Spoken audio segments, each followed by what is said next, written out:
Welcome to another SPbN production. The following is rated for mature audiences and may contain graphic themes that will be distressing to some viewers. As always, we recommend you ensure the safety and well-being of yourself and those around you at all times. Viewer discretion is advised.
Good evening and welcome to the St. Pete by Night Entertainment Network. St. Petersburg by Night is an online World of Darkness role-playing community originated in St. Petersburg, Florida, and now spreading to the world at large. My name is Kent, also known as Misha Kent on all social media, and I will be your storyteller tonight. And it's Sunday night, and you know what that means. It's time for Red Tide Rising, our Vampire the Masquerade 5th edition chronicle set in the city of Tampa, Florida, where a young coterie of Anarch kindred, a quickly diminishing coterie of Anarch kindred, attempt to carve out a piece of the city for their very own while combating the threats of the Camarilla and the looming presence of Guru in the area. But before we get to all that, I'd like you to go follow St. Pete by Night on all of the social media you see down below. And if you really like what you see, join the Discord community by following that Discord link where you can join over 150 community members who love the world of darkness and love talking about it. So come join us today. And if you really, really, really like what you see, go sign up for the Ko-fi down below to help support this program, this channel, and this community. We offer all kinds of extras, including behind the scenes content like Rosebud Thorns, sneak peeks to early access to artwork and merch discounts and much, much more. So go sign up for the Ko-fi today. Now, of course, it would take a pretty impressive cast of characters to make this story possible. So let's go ahead and introduce those characters now. Players, go ahead and introduce yourselves if you please. Howdy, howdy. I'm Ace. We're gonna try to have Beau be in a good mood today, and I play Beau Jean Walker, a Toreador. Hi, I'm Scott, and I play Jeremiah the Malkavian. Howdy, hello, Internet. My name is Echo, and tonight I will be playing Finn O'Shea, a Ravnos. They say absence makes the heart grow fonder, and we are back after 2 weeks of being off, jumping right back into all of the excitement. But let's get everybody caught up as to where we ended last season.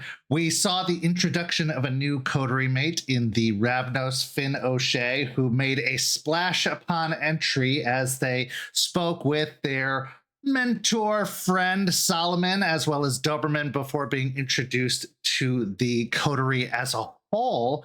And then plans were made for the assault on Talia Saphira, the sire of Beau Walker. And it seemed like they had all of the details ironed out, all of the plans made. But as we all know in the world of darkness, very rarely do things go according to plan. Jeremiah went off to meet with Athame to keep the La Sombra distracted during the time of the assault. And when the assault, as it were, was launched, Beau found himself coming face to face with his brother, Mark Walker, who had been taken in as the new childer of Talia Saphira, who came to pick them up at the docks and bring them to the home of Talia. At that point, the ambush was launched by the Gangrel and Finn, and it seemed to go surprisingly well, almost too efficiently, as they quickly dispatched of the armed guards of Talia and confronted Talia herself, at which point Beau decided to feed on his sire to the point of death, Talia putting up little to no resistance in the process, saying that you would never be rid of her, no matter what. At that point, Mark Walker tried to intervene, but was also quickly dispatched by the combined efforts of Finn and the Gangrel, leaving Beau with a lot of feelings about the entire matter, feelings that may have lingered over the 2 weeks since and may linger well into the future, but that remains to be seen.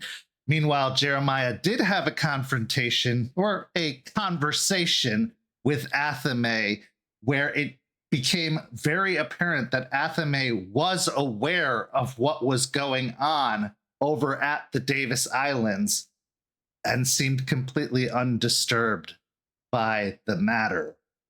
A lot of questions still linger in the world of darkness, especially for this coterie, and with a looming meeting with the werewolves of the area on the horizon, this coterie may find themselves in a very tight position, especially since they no longer have the Waiting Owl as a home, it having been burnt down by the cult of Fenris.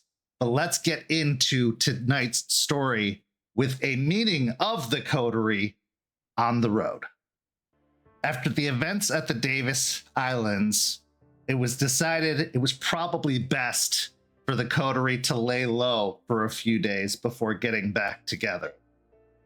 During this time, a decision was made to move out of the Waiting Owl, and it turns out that that decision came at the perfect time, as the coterie came to learn within days after that the bar had been burned down, completely destroyed.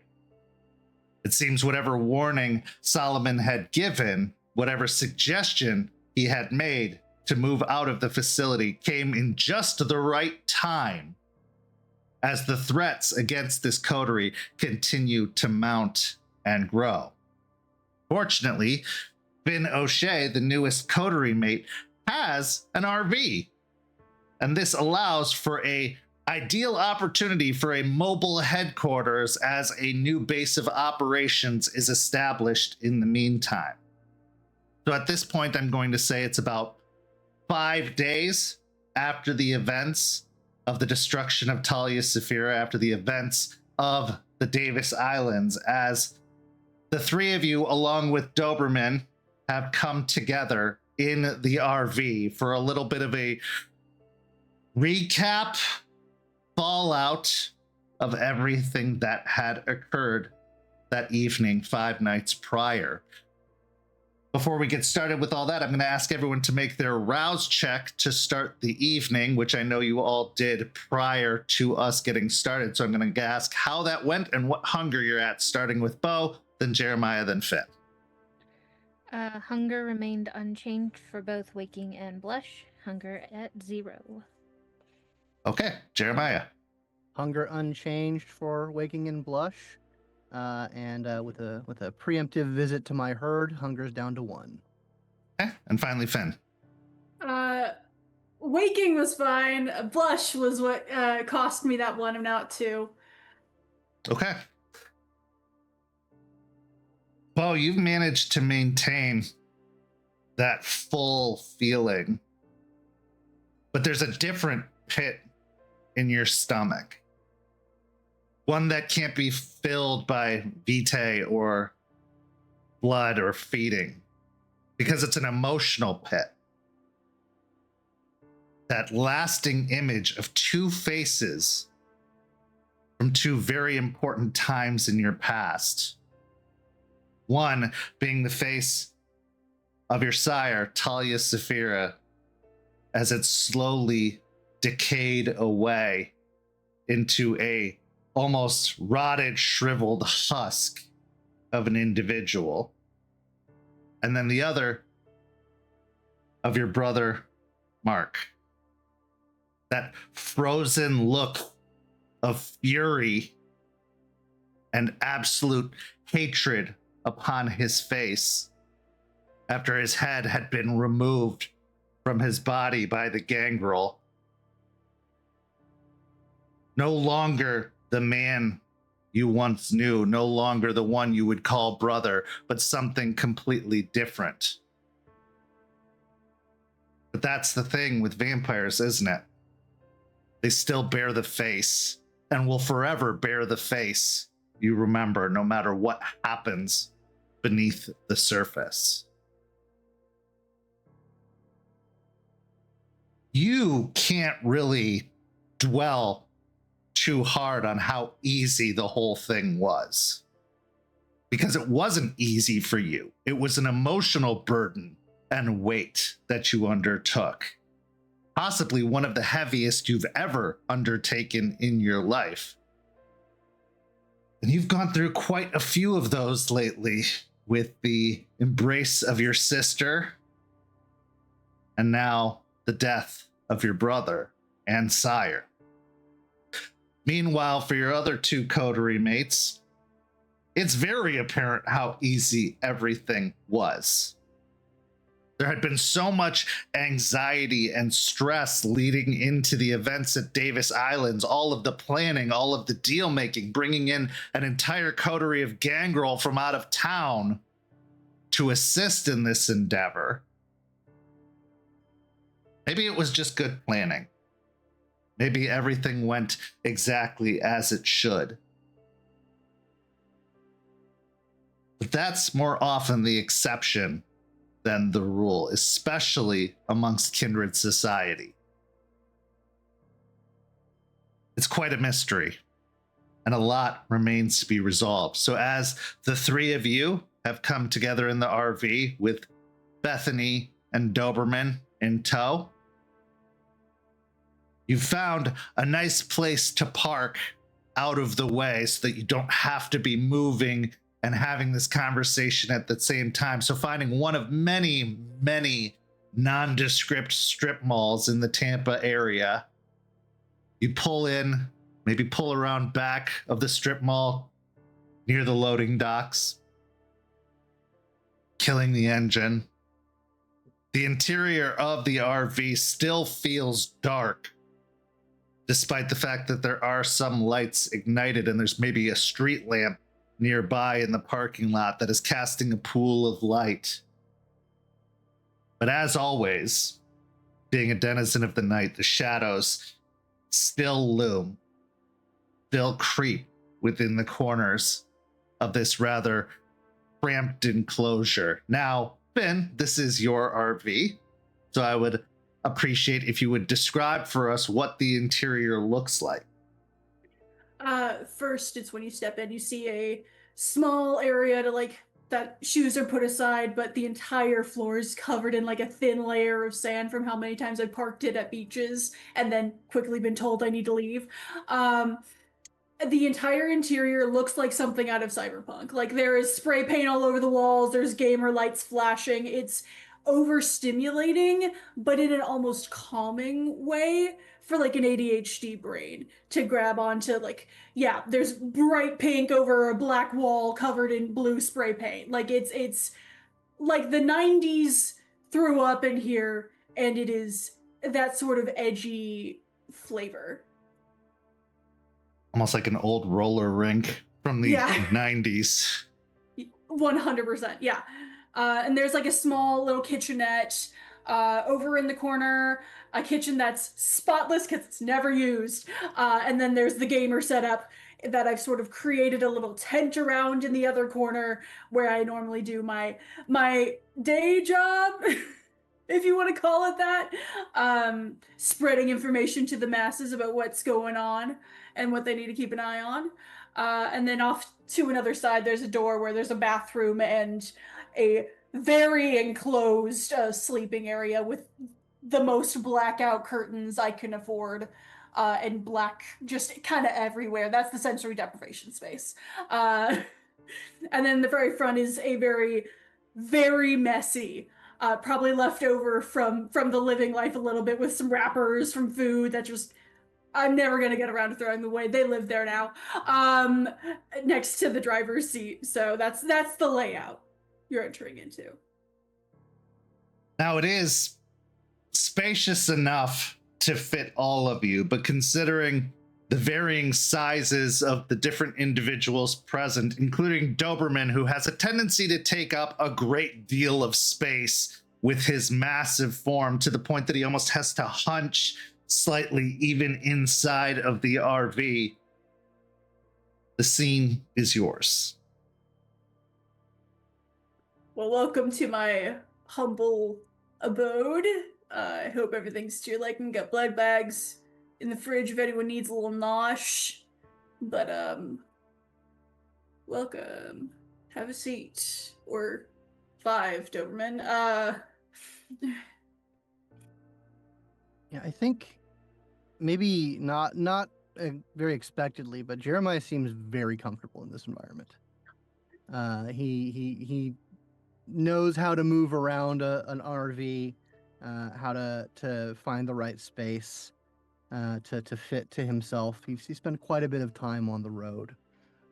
So he will walk in, cast his eyes around, and just sort of find the right seat for himself.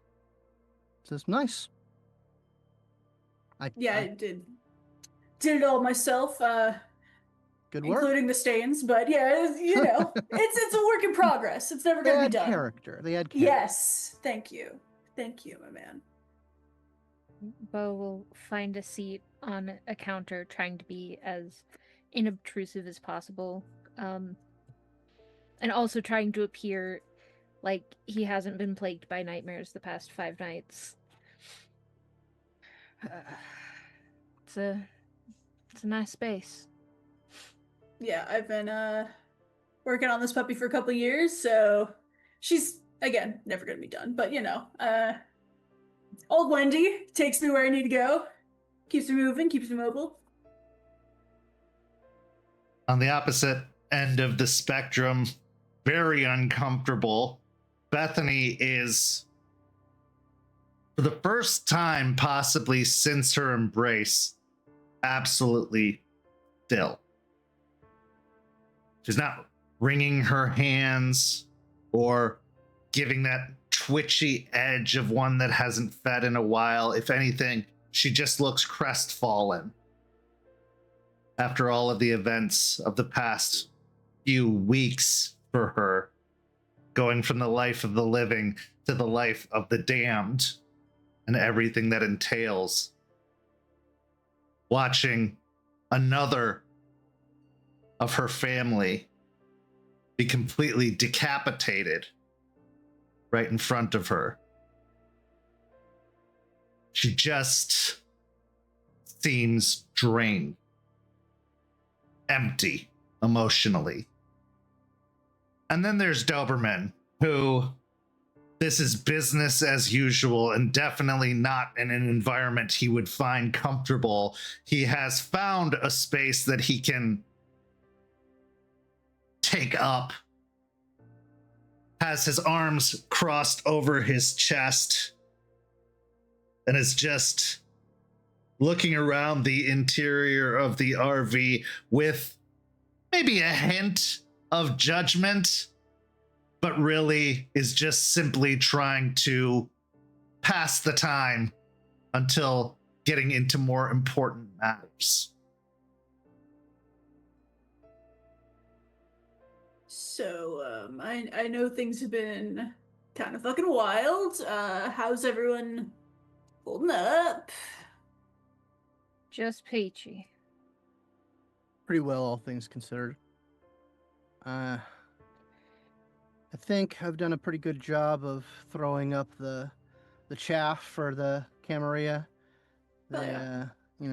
followed a lot of Solomon's advice, pulled a few cards of my own. We should have a good smoke screen.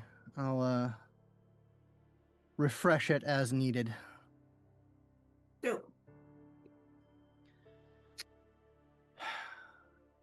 So, the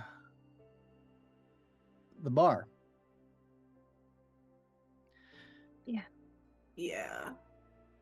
I'm fairly certain no one got caught in that, unless haven't seen Goldie. But I don't know. Anyone learn anything? I'm under the assumption that the cam got to it. They've already know where it was and have accessed it before.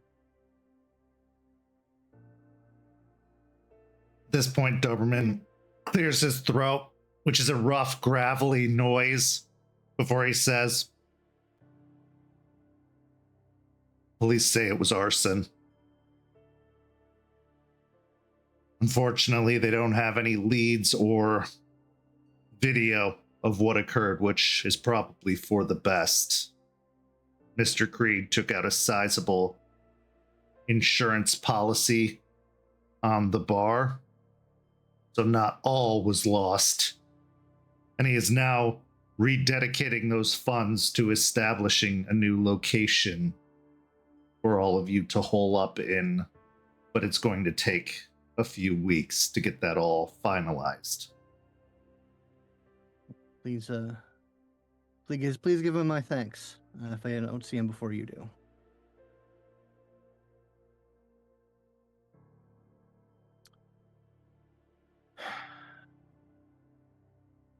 Beau. Yeah. How you holding up? How do you think I'm holding up, Jared? Probably pretty fucking awful. Yeah.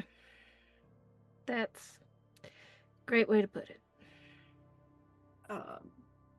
I do wanna, I know I didn't fully pull the trigger on that, but, I didn't know your family was I didn't know it was, a whole, keeping it in the family situation, so I'm sorry for any part I played in that shit. To be fair, I don't think any of us expected it. Okay. Cool. There were a lot of reasons why she needed to go, and that last little "fu" pretty illustrative. Yeah.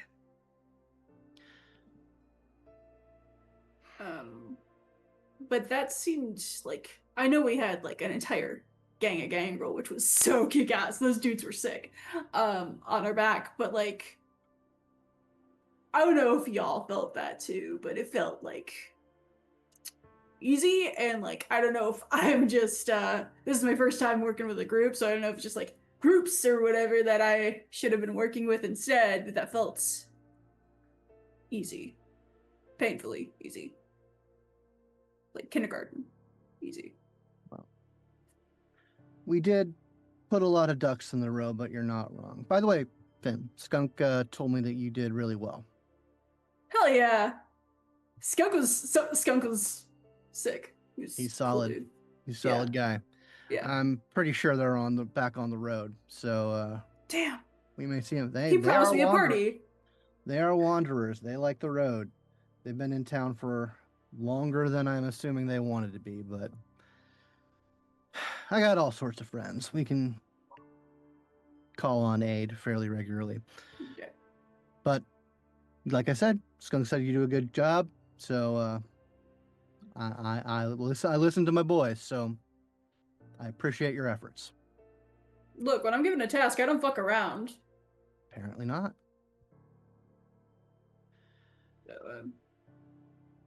With that in mind, Doberman says, it's time to get back to business.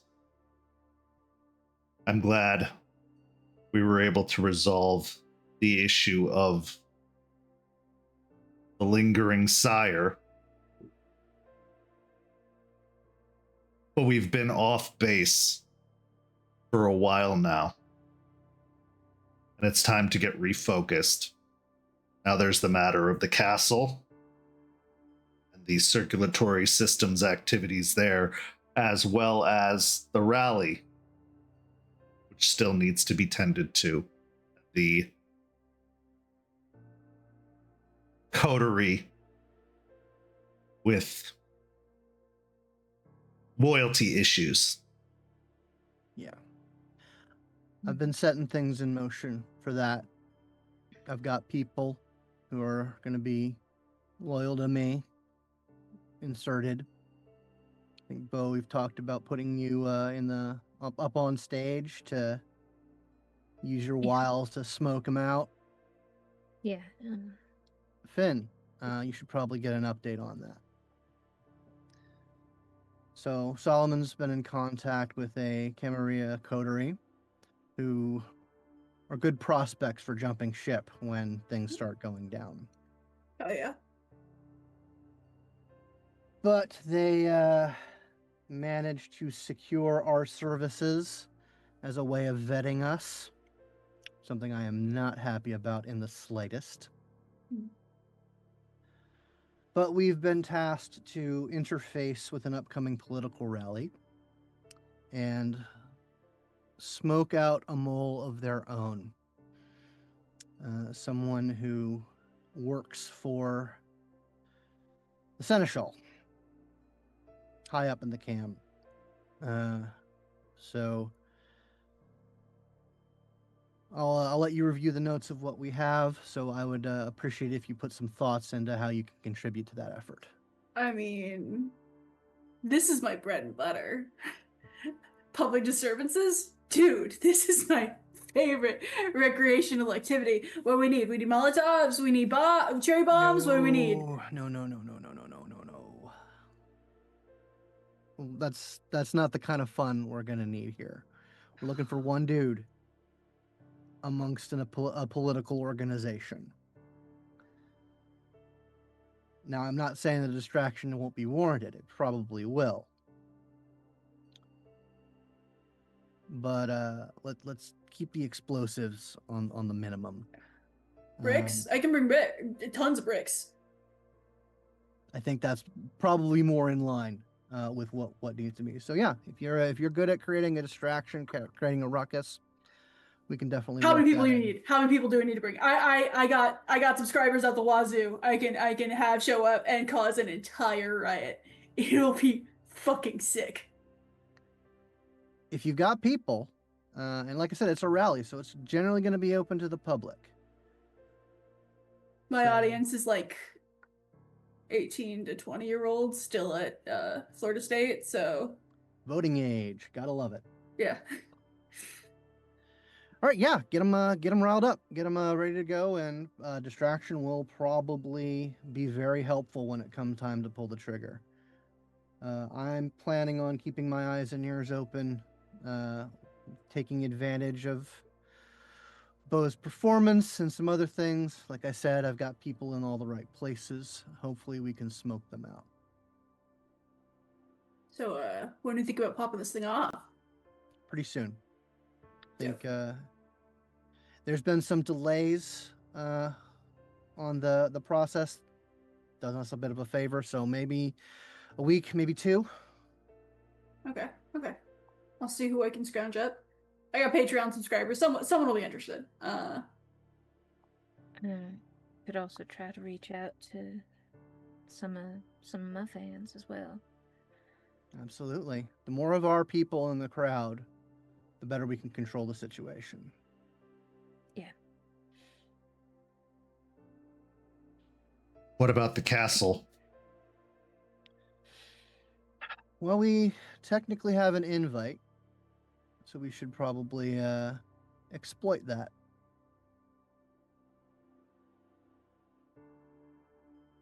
Now, something we Probably. need to mention about this coterie. It's not confirmed, but one of their number is high on my suspect list for our missing friend August. Oh yeah, I heard about him. Yeah. If there's an opportunity to smoke that out while we're interfacing with them, I want to know. Now, like, okay, just so I have full scope. You have a notice to go to the Camarilla Castle? Yeah. Mm-hmm. Just so I'm upfront with what I bring to the table here. I can be quiet, right? I have done infiltration before. Selling secrets is part of my thing. But like figures of authority, like anyone over there, does activate my fight or flight, which is usually fight, and I will throw punches if someone looks at me weird. So I'm being upfront with my needs and my normal reactions to shit, so you can expect it, and we can all be communicative about what we have here.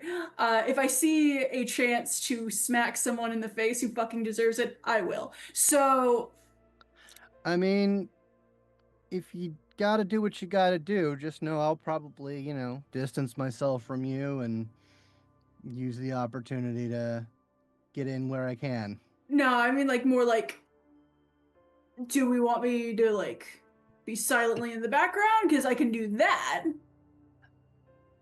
I think that it's going to be a pretty delicate situation. We're Okay. going to be, putting on a false face, gathering what intelligence we can, kind of thing. They are a problem. I mean, they are I mean, yeah. competition Yeah. and in the direct form to Mr. Solomon's business interests. So we should probably interface with Solomon, get a better idea about what he wants out of the situation. Okay. The blood trade is his bread and butter, and while we are part of that, that's not our only plate spinning. Heard. Yeah, just like I want to be upfront in case you see something goes. Like I want to be there. Obviously, the more information I can get, the better. But I just wanted to be upfront about the risks and assessment so we can risk assess properly. Okay, likelihood still probably like passive aggressivism. I get it, but like Yeah. if someone takes actual pot shots at me being a Ravnos in their presence, I get that there's weird shit about that I don't fully get because I haven't like dealt with the cam that specifically, but you know. Well, they don't need to know. I have no idea what it could pass for, so I will say that while it is a structure within CAM territory, the circulatory system does not carry favor with any specific sect. They are more interested in those that can pay. Yeah.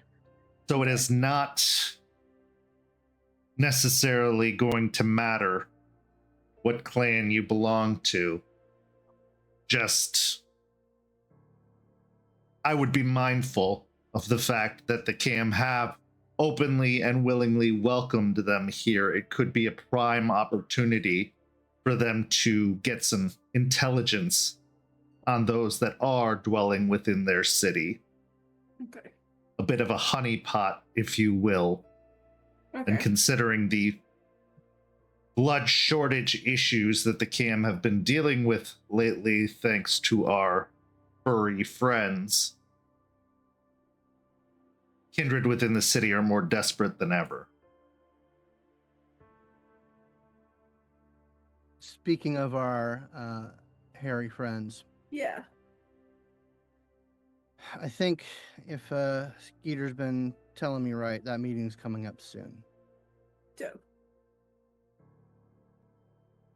I want to stress how delicate this is going to be. Mm-hmm. We're already coming at this with several marks against us. They are, the best as I understand it, religiously opposed to us, our very existence. And we kind of put our foot in it a while back. So we're already going to be having to eat some crow. Okay. So I don't know how everybody feels about wanting to be in on that. Oh, 100%. Oh, if I can be there? Oh, dude. That'd be sick. That'd be sick for me. Yeah. I'd like to be, but I understand any hesitance. I'm not here to say yes or no. I'm just saying this is going to be probably pretty dangerous. If shit goes wrong,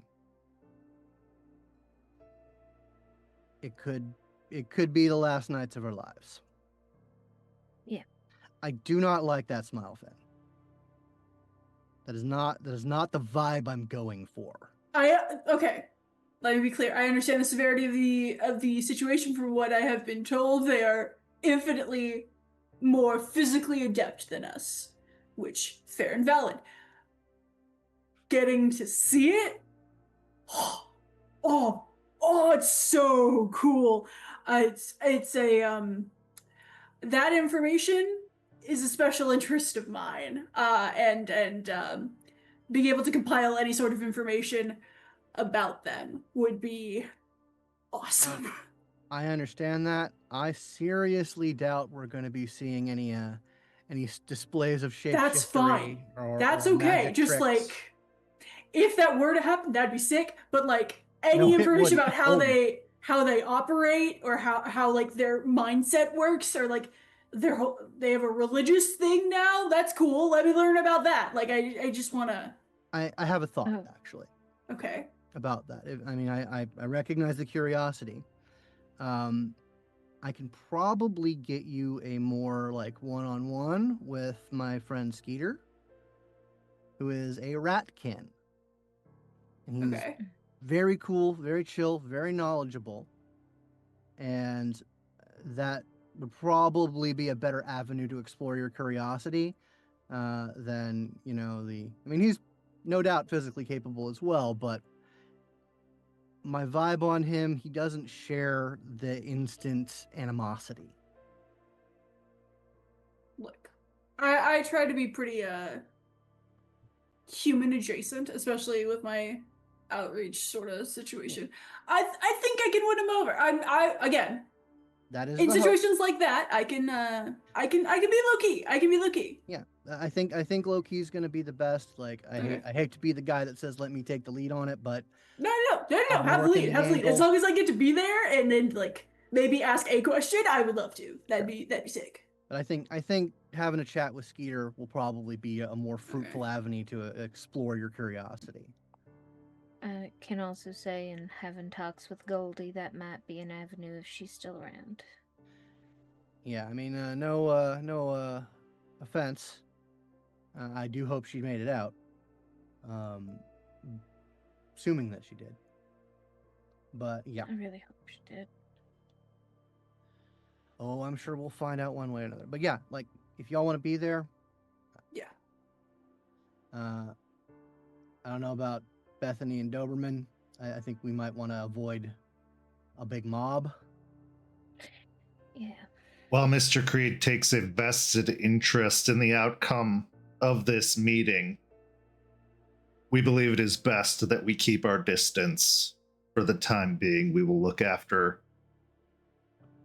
He looks over at Bethany, your child, during that meeting to lessen any potential negative outcomes. But the less of our faces they see, the better. We mustn't forget they aren't our friends. No. Yeah. But they're not ones we want to tie ourselves to socially unless we seek the ill will of all kindred, not just the Camarilla. like I said, the main thrust of this is balancing the scales. I have some thoughts about ways we can do that without overextending ourselves and making us more vulnerable, but they're gonna I'm going in expecting them to playing hardball. Fortunately, I am familiar with hardball. But yeah, Finn, Beau, if you want to be there, that's fine. Just Yeah. let me guide things. Chime in if you think it's a great moment too, but we got to be real careful with this. Understood. They have a justified bone to pick. It wasn't long after the agreement was made that two of yours, despite the fact they are not with us, chose to threaten almost immediately. And while the problem appears to have been, for the most part, taken care of, just like us, they have long memories and will not forget. No, they will not. That being said, for all the danger, there is still opportunity. They took out two of the hardest nails to hammer in this city. And I doubt that whatever arrangement, whatever relations they have with Bateman and the Cam, I doubt it's one that they relish.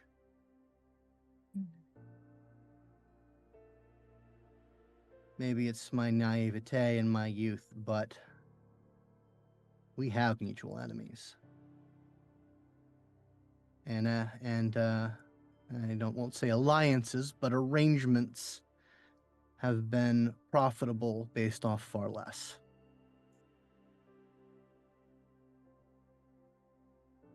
Right now, in their mind, you are the lesser of two evils.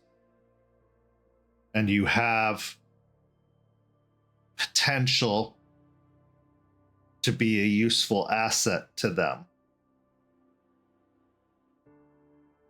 I would stress in that meeting what you can do for them more than what they can do for you.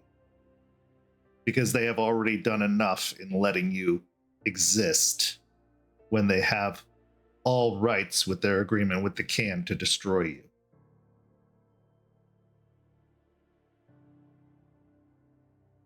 Definitely something to keep in mind. That also being said, come prepared with something worthwhile to offer. Because if the Cam finds out that you're in talks with them, they may have a counter offer to ensure your destruction. You did strike a very sizable blow to their organization recently. And they will be looking for recompense beyond a burnt building.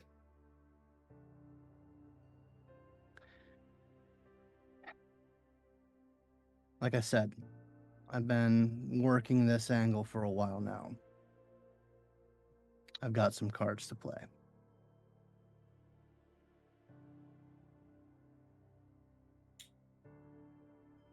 Bethany, for the first time, speaks up with a very flat tone as she says, "Why are we even bothering? There's got to be places easier and better than this to survive in. What are we even still doing here?" And she specifically looks at Beau.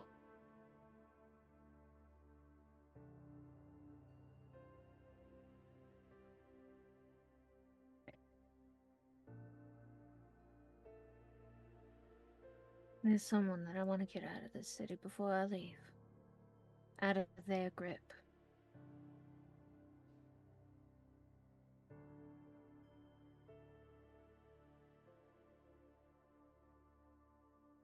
How do you know that he's in theirs and you're not just in his?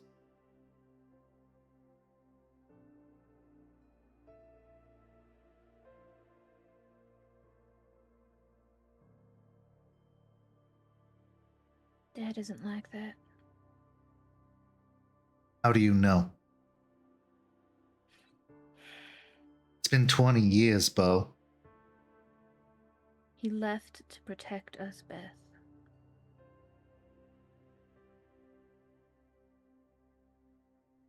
Awful lot of good that's doing. He's still trying to protect us when he can. He's not fully in control because of Masterson. We're not children anymore. We should be protecting ourselves.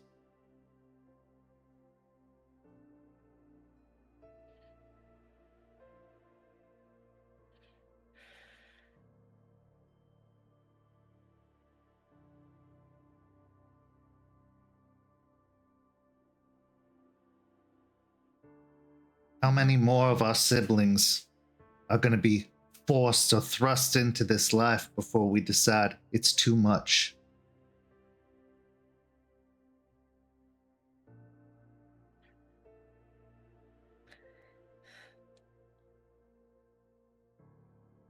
I don't want any more of us fall into this. But I also don't want to keep him in their clutches. Well, you can wish in one hand and shit in the other, and I'll tell you which one's going to fill up first. I know.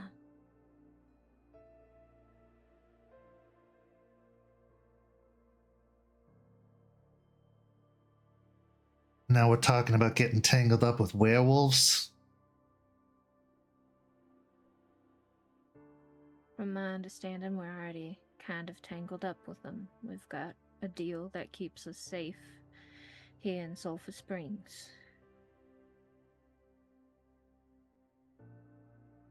Thanks to the workings of Jeremiah, but that deal is potentially in jeopardy because of the actions that some of our coterie mates have taken.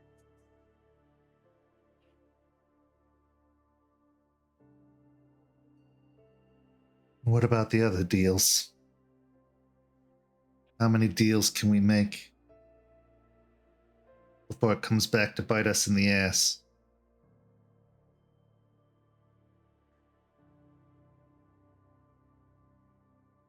I'm still finding that out, and it's likely different for every person.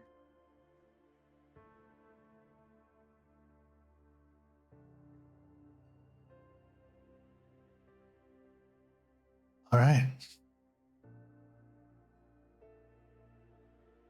You know better than I do. You've been at this a lot longer.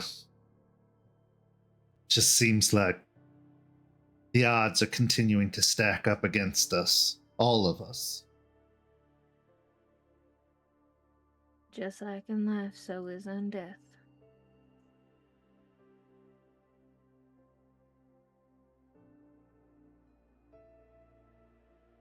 Bethany just leans back in her seat again, falling quiet, her eyes going back to the floor.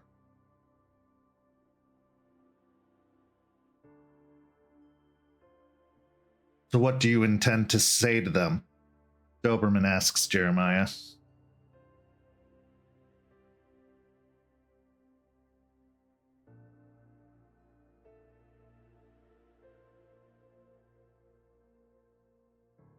I've been thinking a lot about that transgression, what led to it. You know, the classic journalistic questions, the who, the what, the when, the why, the where.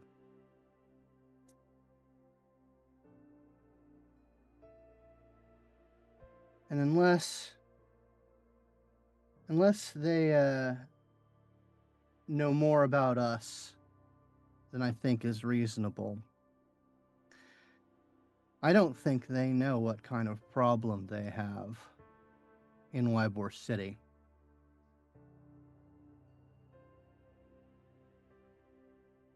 That dragon sent our friends into the belly of the beast for his own purposes. He wants something they have.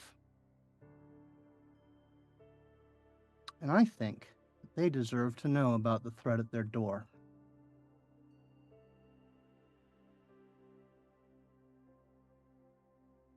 You could be making a very dangerous enemy.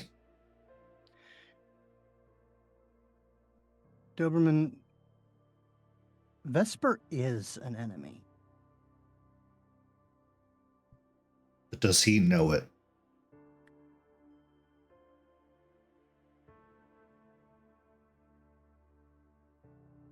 If he doesn't understand that anarchs have a problem with elders,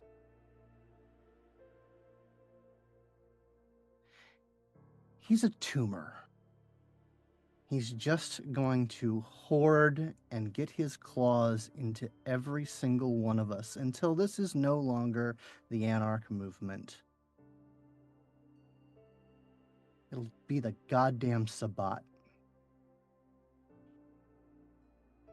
I don't disagree with you. But also, I didn't go running to him.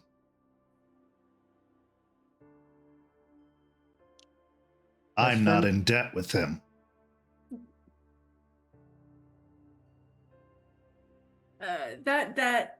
Sabbat, that's a new word for me. You wanna define that one real fast for me? So, up until about 10, 15 years ago, the situation that we see ourselves in with the Camarilla and the Anarchs being the sort of the two major players in the Kindred world, the landscape was different. Okay. The big fight was between the Camarilla, who, depending on who you ask, the Anarchs were a subsidiary part of a pressure valve kind of arrangement, and a sect known as the Sabbat. Okay. I think if you want to have the clearest picture of them, the Cam and us agree on the Masquerade. Uh-huh. The Sabbat do not. They How does are that work? vampire supremacists. They are Oh, they're Nazis. vampires who Gross. do not have any struggles with their beast because they're very close. And this wanton openness got them squarely in the sights of the Second Inquisition. Thankfully, they have been cut down, but they were a huge problem about 20 years ago. They burned their way up the East Coast around about 99. Took a lot of cam domains. Those domains, I mean, I don't know how well-versed you are in the history of things, but rise in crime, terrorism, up many East Coast cities past couple of decades, that was them. And I will eat my stylish red shirt if he was not a member of them. A dragon. Yeah. His clan and La Sombra were closely tied. They were the leadership. Okay.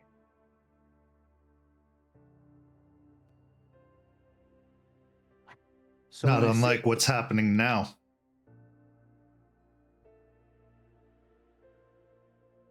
Riots, protests growing violent, destruction of property. I've asked around about that, and unless I'm getting the wool pulled under, that ain't us. And it's not the cam style. I can do some digging. It'd be good. But like I said, there's a reason I call Vesper a tumor. And if we can let them know, the wolves that is, that they have a covetous dragon looking after to make their treasure his.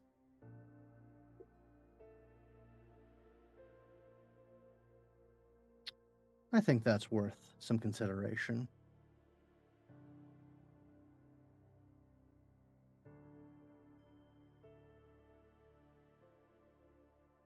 It is, but you don't get to be that old without knowing how to survive. And you will most certainly be turning an unlikely asset into an adversary if they come to any knowledge that you were involved. Like I said, he's not an asset. He's not an ally. He is a threat and a tumor. And the longer we let it metastasize, the worse off it's going to get. We're already down 2. Directly or indirectly because of his prompting. I don't disagree with you, but I'm not your entire coterie.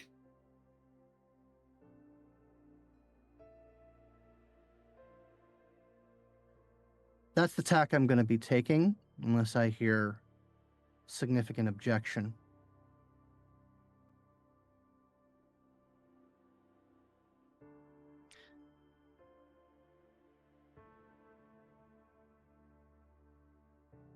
I'll admit I haven't gotten enough information on this dragon to necessarily say yay or nay where that's concerned. I personally would like to do a little more digging on the subject before I say that, but if it is that touchy of a subject, I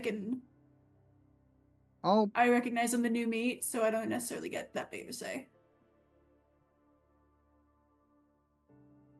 We'll talk a little later. I can share what Okay. I know a bit more in depth. But he's bad news. Now, Beau, you've got some good out of him. I understand that. Yeah. But he's got his hooks in August. He got Valentina killed.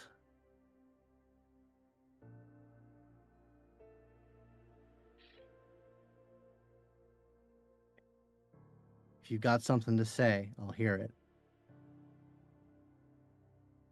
At this point, it's the lesser of 2 evils. Which do we think is gonna bite us in the ass least? Having him around or being in with the wolves? 'Cause either way, we are gonna get bit in the ass some day, somehow down the line, either direction we go. Which is gonna be the lesser bite. Unless I'm mistaken, Valentina got Valentina killed. But she wouldn't have if she didn't know where to go. Wouldn't she? Or was it just a matter of time? We can speculate all we like. The facts are, she got the information from him. He threw her and August in that direction to get what he wanted. And if he gets what he wants, or if he pursues what he wants, then that is definitely going to explode on all of us.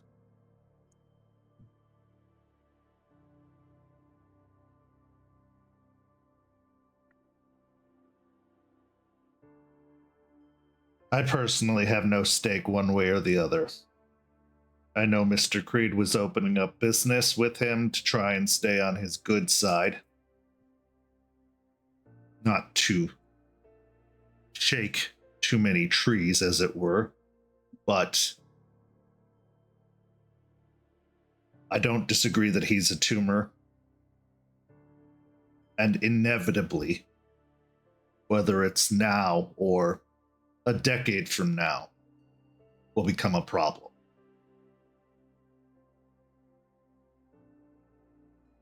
And the more time he's given is the more time to plan. But also, we don't know how long he's been planning.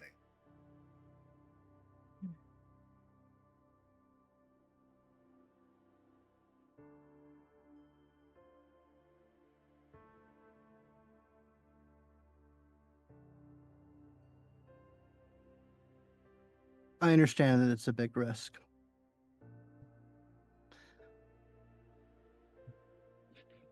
But if there's something that can deal with them, a pack of 9-foot tall fuzzy chainsaws sounds about right. And I doubt they'll be happy about what he is, what he knows, and what he covets of theirs.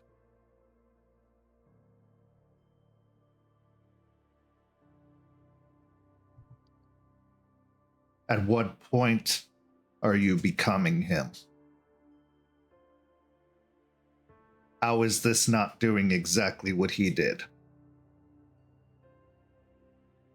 Sending someone else into a potentially dangerous situation to take care of your business for you. It's a very good tactic, but if it goes south and they aren't chainsaws, but are instead meat to the butcher,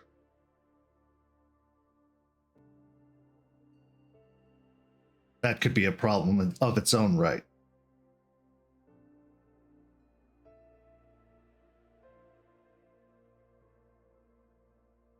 Well, okay, maybe we come up with a backup just in case, like, we get a little conversation going. We get him talking about, like, I don't know, things they've been working on recently or whatever. And then we sort of do risk assessment whether we think it's a good idea or whether we should go with the backup. I'm open to playing by ear. Strategically, I think they should know what they're dealing with. Oh, they will. But I think expressing your intentions or your desire to see it dealt with is where you are risking a great deal. Mm-hmm.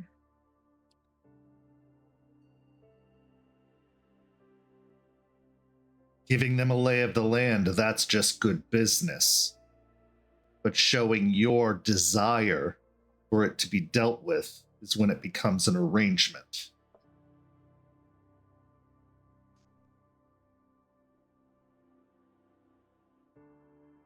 You're not wrong. I'm not gonna lie.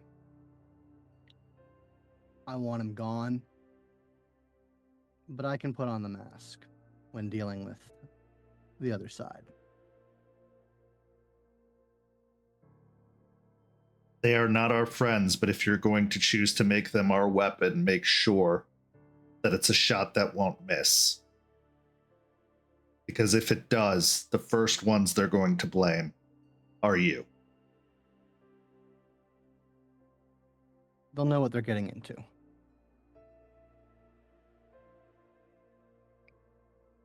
And if I have to put some skin in the game, I'll do what I gotta do.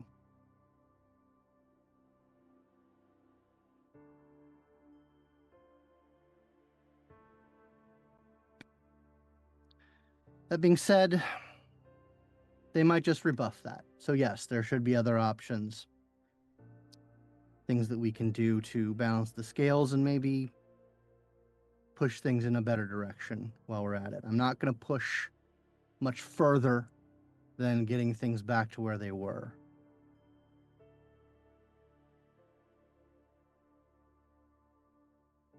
No.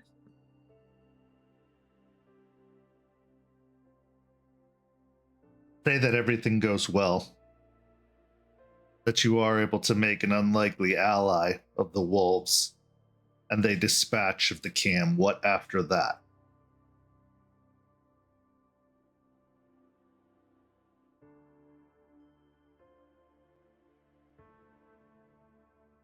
I think What's the long game, Jeremiah?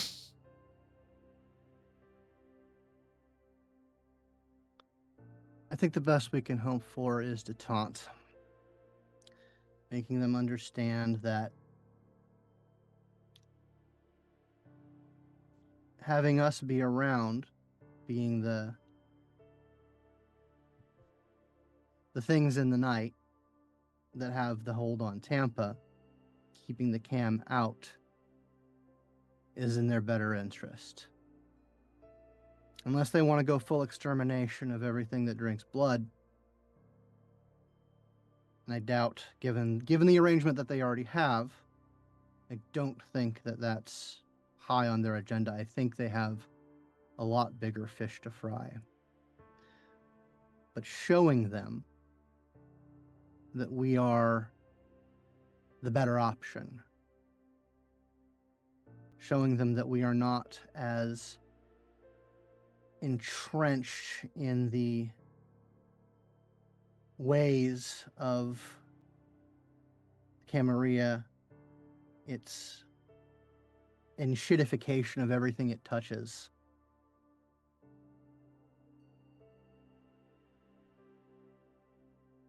We can find a better balance. And if we can scratch each other's backs when appropriate, like I said, we can find a detente. We can find an equilibrium.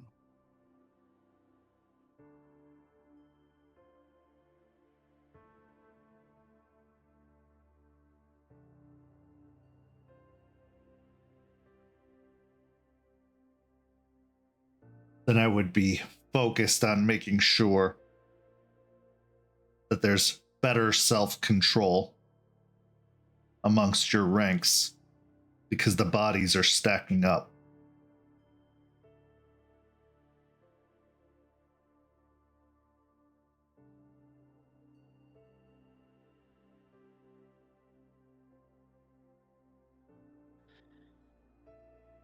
Should I be concerned, or is that just an occupational hazard? Both. Shit.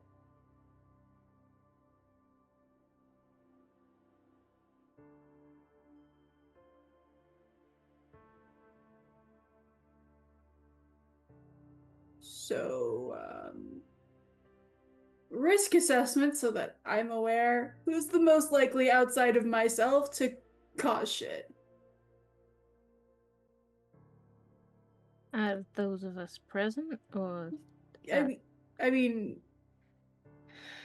I don't know August. August ain't here, so. I am. Bethany just says matter-of-factly. Okay, I'll admit the girl has balls. Okay, so, cool. Glad to know. Write something down real fast.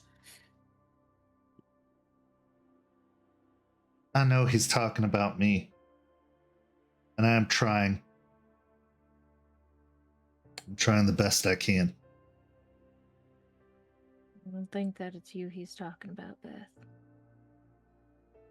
Why wouldn't it be? I've killed.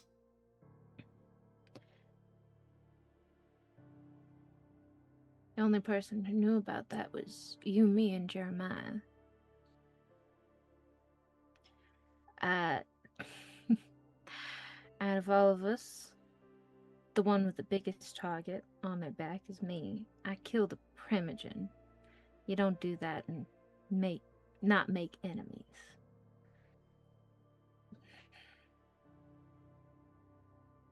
Everybody kills. It happens, Beth. But when it comes to dumb decisions, out of those of us present, I have a predilection to stumble into the dumbest of decisions. Am I wrong in my assessment, Jeremiah? I mean, I wasn't going to say it.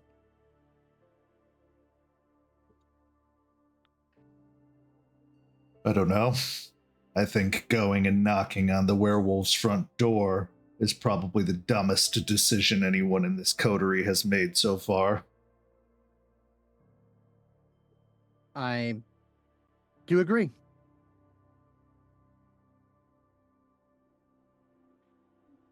That's why I put the caveat of those of us present. Yeah.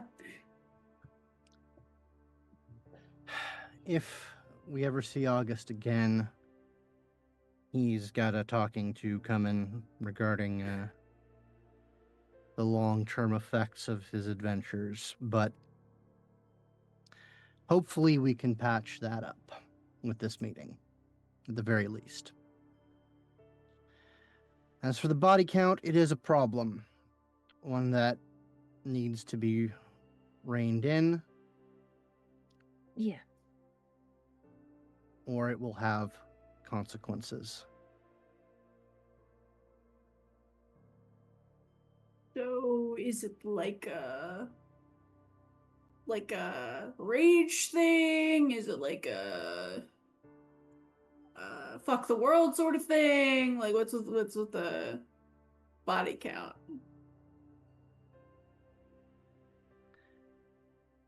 With me and Beth, it was hunger. I was trying to hunt, and someone just happened to be at the wrong place at the wrong time. Uh-huh. And Beth was trying to not be hungry, and when you first learn to control that, it's difficult.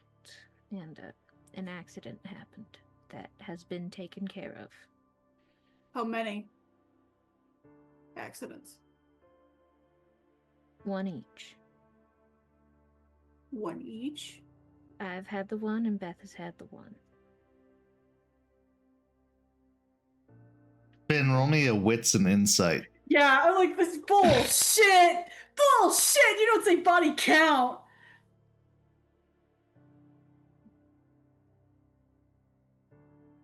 Okay.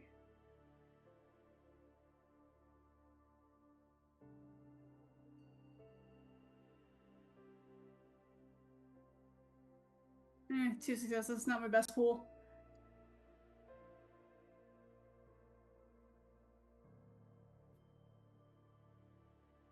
For the most part, it seems like that's probably accurate, but there's definitely an unsureness about it all.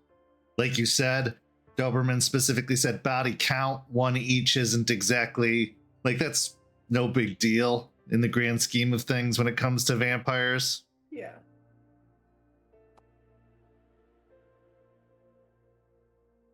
Okay. Cool.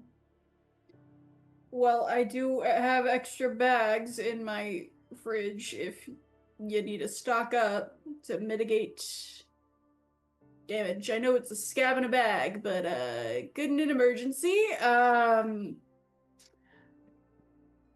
Now, I do want to ask, do we want to set up a second option for information in case we think the Vesper thing's not going to go far?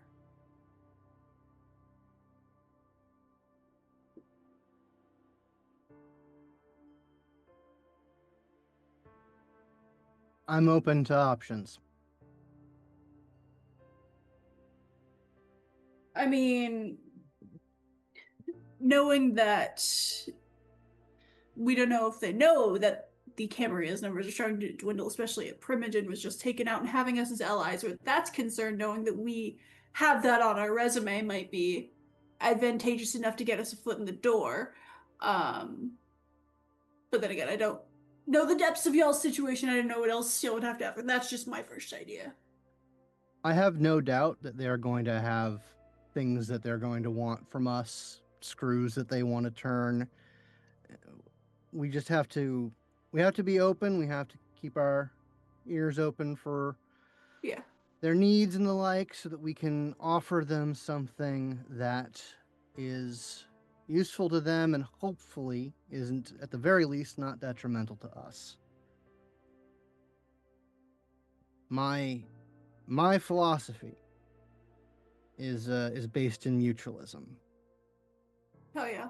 If I can play as few zero-sum games as I can, that's the way I want to go through this on life. Mhm. If we can set that up with the wolves,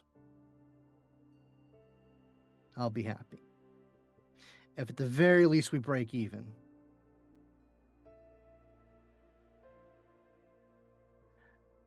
What I've heard of their leadership, and this is just based off of what Skeeter's told me and what little information I've been able to glean, they seem pretty reasonable.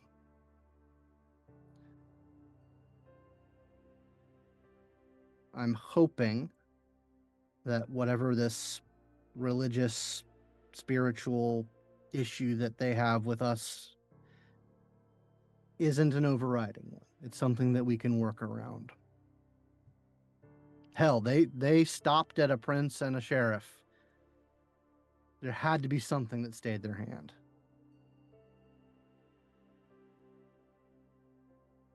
The more we can figure that out, the more we can work it for our own angle. Okay. Okay. Information's something I can do. Yeah, by all means, keep your ears open. I will Oh yeah. relish any notes on the back end or suggestions that you don't think will cause things to pop off in the midst of it.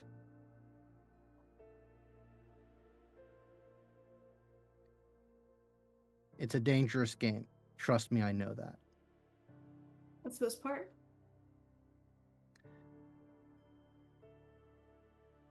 I agree. I can tell that your thrill seeking is going to be infectious, Finn, and Great. I'm glad something is. that's a whole conversation. I don't want to know about why you stick the bags. I have been I am happily disentangled from anything. So, and I aim to keep it that way. Connections get messy, and I'm not here for that. Good plan. So, what is your plan for the next few weeks until a new haven can be arranged? Well, looks around. This is a pretty good base for the mobile things. I know I've got my place that it's not the best place, but it works in a pinch. Beau, you still have your place at Solomon's, right? I got Beth and I our own place. We stay mobile. We stay flexible. Yeah. If we ever needed a meeting that wasn't in the RV, my place is open. But I do move this place once every 7 days, usually at a beach. It's beaches are great. And also no one's at a beach at night, so you can be as weird as you want. So if we need to keep using Wendy, Wendy the Winnebago is here at your service. So I do love a little bit of alliteration, but it is much appreciated. I'm not unfamiliar with the mobile life. It's got its advantages. Yeah. Well, I will be in touch. I'm going to be continuing to further the arrangements of your new meeting place for the time being, but if you need me, don't hesitate to reach out. I am at your disposal for as long as Mr. Creed sees fit. It is very appreciated, Doberman. Yeah. You are a steadying presence in these chaotic nights. Though it goes without saying, I must reiterate, I will do whatever is best for Mr. Creed's interests, even if it's not what's best for yours. But I hope it doesn't come to that. Understood. For the moment, it hasn't. And therefore, we are aligned. But I will stress, be very careful how you approach this meeting with the wolves. They are expecting to be taken advantage of. They are expecting us to be the predators they believe us to be. They don't think we are alive or have souls or feelings. Give them any reason to believe that to be true about your group specifically. It will be a very short meeting.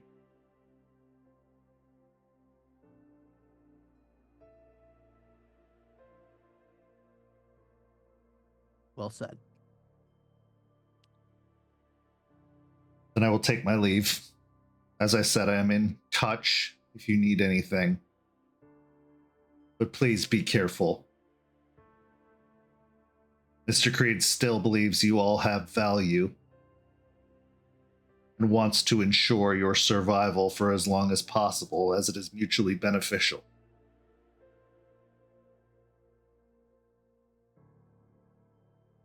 With that, he stands up, and you can feel the RV bow a little bit under the weight of him moving.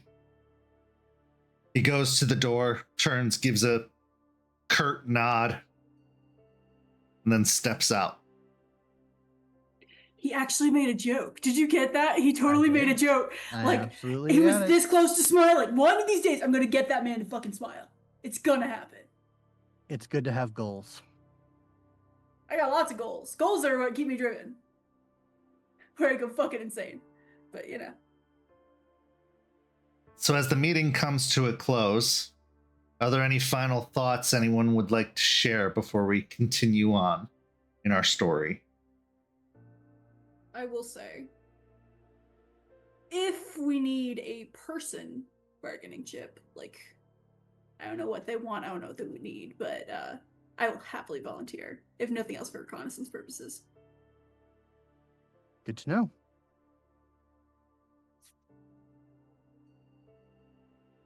Then I ask, what are you each feeling individually after this meeting together? Beau, we'll start with you, then Jeremiah, then Finn.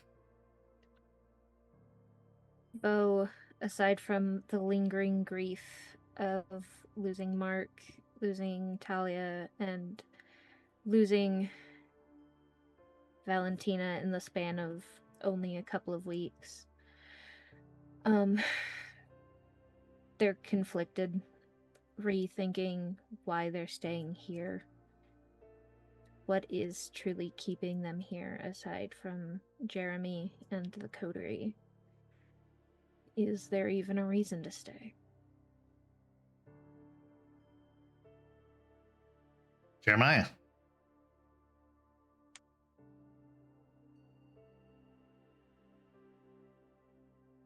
Jeremiah's fighting his instinct. There's a big part of them that would prefer to sort of handle the political stuff on his own.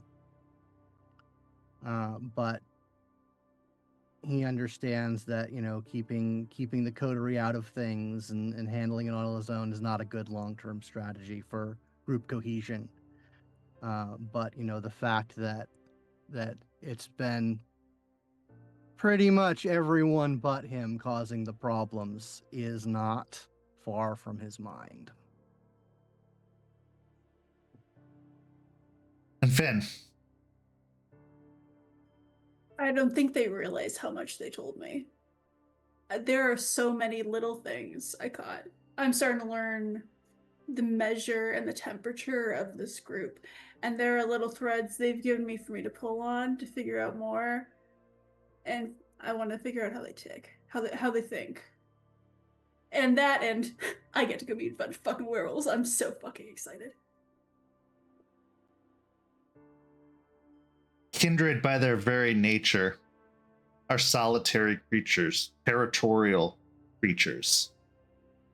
Really, the only reason they group up, the only reason they socialize is some desperate grab at humanity, trying to remain the social creature they once were when they were human, because humans can't help but form communities. It's necessary for their survival.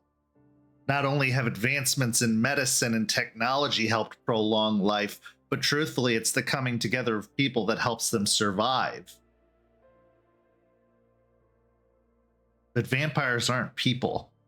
Kindred aren't people. Not anymore. They are playing a losing game. Now, pretending they're human, appealing to those lingering urges of humanity helps prolong the game. But one way or another, they eventually lose. And when the idea of survival rivals that of community,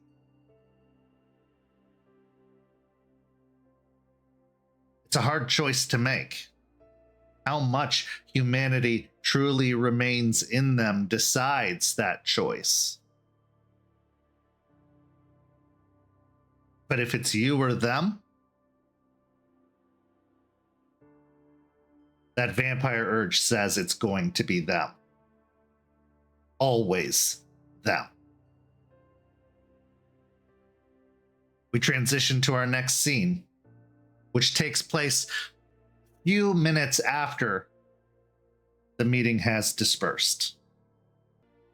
After Doberman and Bethany and Beau have departed the meeting, there remains just two kindred in the RV, Finn and Jeremiah.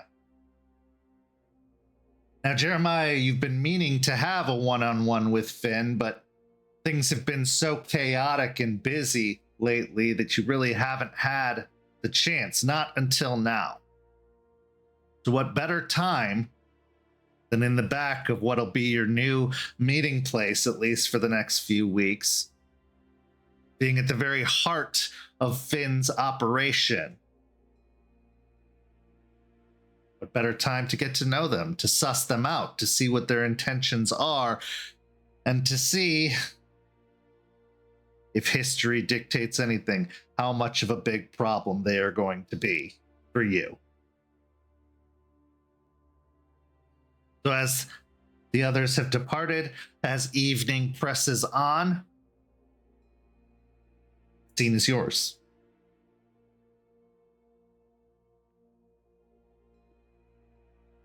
I think the tension kind of goes out of his shoulders now that it's just one-on-one.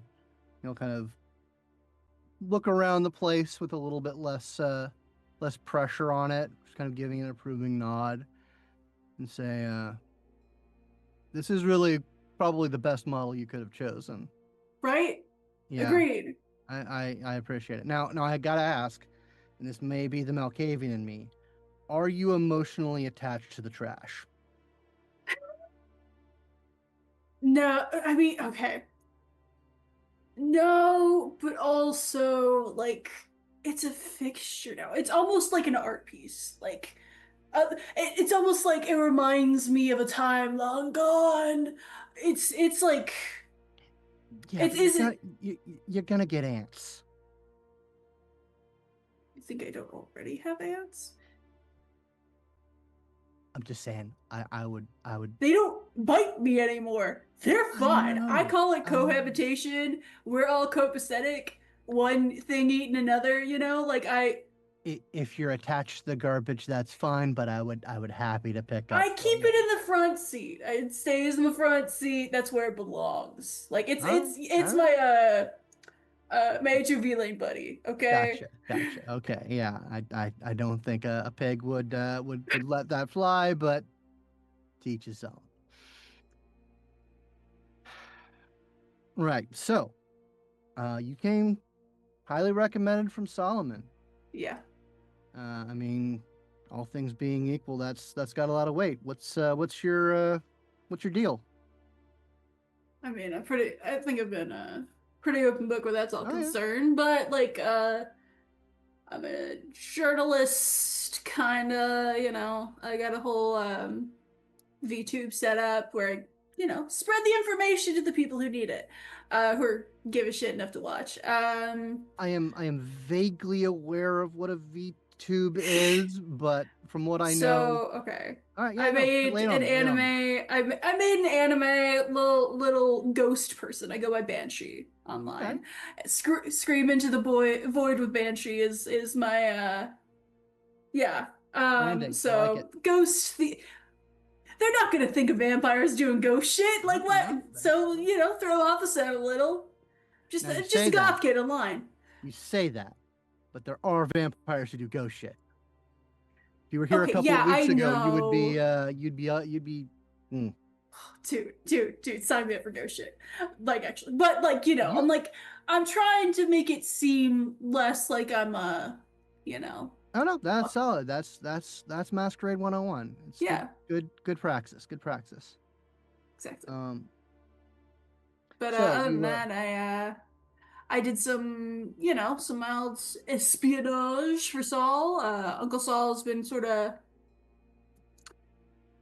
I didn't really have like a person to help me with any of this shit, so for like a good 4 months I was on my own. So that's at some point Saul was like, "Oh yeah, you're around. I owe your person a favor or whatever, so I'm gonna help you out with some shit."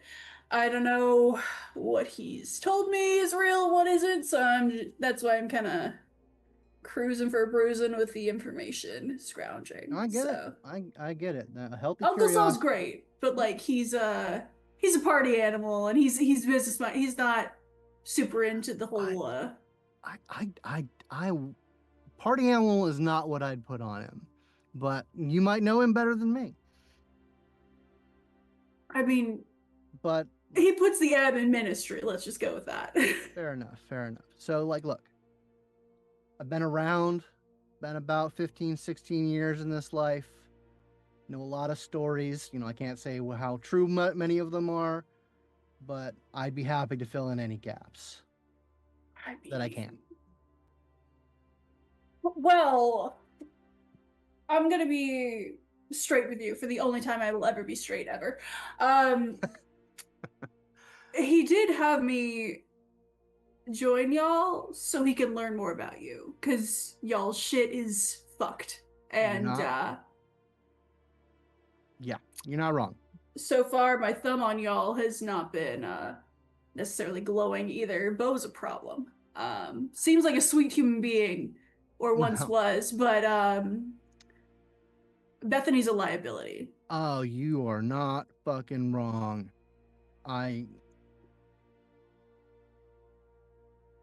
Beau, there's a lot good there. There's a lot good there, but they have made some real bad choices. And you're not wrong about Bethany, and I am glad to see that you see it. Dude, yeah, no, it's a klaxon. It's going. It's not subtle. Like I understand there's a whole like family thing. Yeah. But that level of kindred incest, if you will, is fucked, and I'm not touching that with a 20-foot pole. Nor should you. I try to stay away from it, but I it might be part of having a horrible father that you have like an instinct to do better, and yeah. God knows I never want to make one of my own. Oh, fuck no. Oh God, what? Oh God. I didn't ask for this in the first place. Why the fuck would I make more of me? Yep. Same here. But they seem big-hearted, which is great in theory. In practice, that's just gonna make a lot of what at least I know Uncle Saul's trying to do a lot fucking harder. Mm-hmm. Now, I'm currently choosing to wait until I have enough to give him a full report on everything to tell him anything. I'm telling you this so you have time to shape the fuck up. I get it. I am hoping that the recent spin of crash outs is going to be enough to get him to pull out of the skid. And I want to be there for him, and I'm hoping that I have a friend in help trying to make that turn. Oh yeah. No, we're gonna go clubbing later. It's gonna be a whole thing. Good. I Good, need to have awesome. conversations with him about stuff anyway. But do you have contingencies for when that, if that fails, and he continues to? That's his. Like, I know they're related or whatever, but that's Yeah. his childer, and he's not handling it. Like, he's letting Bethany operate the entire conversation. Yeah. I think what I've got so far is that if it can't be managed, then I think pushing them to move on. Okay, I'm gonna level with you here. I think Beau is an asset, right? In the right instances, pretty face, does the whole bit. Bethany, however, so I think trying to hold on to one and convincing them that maybe the other is not within their best interest to keep around for the betterment of the coterie, for the company, whatever the fuck you gotta name it. I hate all that corporate shit, but you know, it's that, or we're gonna keep racking up bodies and then we've got second inquisition at the door. Yeah. I'm sorry. I like my secrecy. You are not wrong in the slightest. I've spent a lot of capital lately, especially with the Talia thing, but I think maybe with a little lead time, if it can't be managed, I can probably arrange a landing spot for her somewhere way the fuck away from here. Okay, I don't think you understand what I'm saying. The cam has that whole thing about like the princess to give you an order to be okay to kill people. We don't have that, right? I'm saying we need to take her off the board. If she's going to be a problem, I don't want her to be someone else's issue, and then it comes back to us. Or specifically, me. I get you. Let me make something clear about myself. Yeah. I'm not a killer. Nor am I. And I'm going to avoid that if at all possible. I do not want... There are a list of people who I would feed into a wood chipper if I wasn't concerned about feeding my beast that way. Now let me be clear. There are things that are like taken off the board that aren't just straight up death. Steak in a box can do a lot of good. It can, but that's also its own form of extreme cruelty. But I am hearing what you are saying. Trust me, I am not. Okay. I am not unaware of how big of a fucking problem it is. Like right now, that's the majority of the report. I get you, and I'm pretty sure like, Solomon already. So knows. far, you're at least you got your vendettas, which I'll grant you, but you're as close to up and up as I can measure at the moment. Now I'm open to being disproven, but I don't think that's going to be an issue with you. But the two of them, if something doesn't change, I gotta tell Saul. Like I have to tell Saul. I am pretty damn sure Solomon already kind of knows. That's specifically why I'm here, is because he doesn't know the depths of it. He has an idea.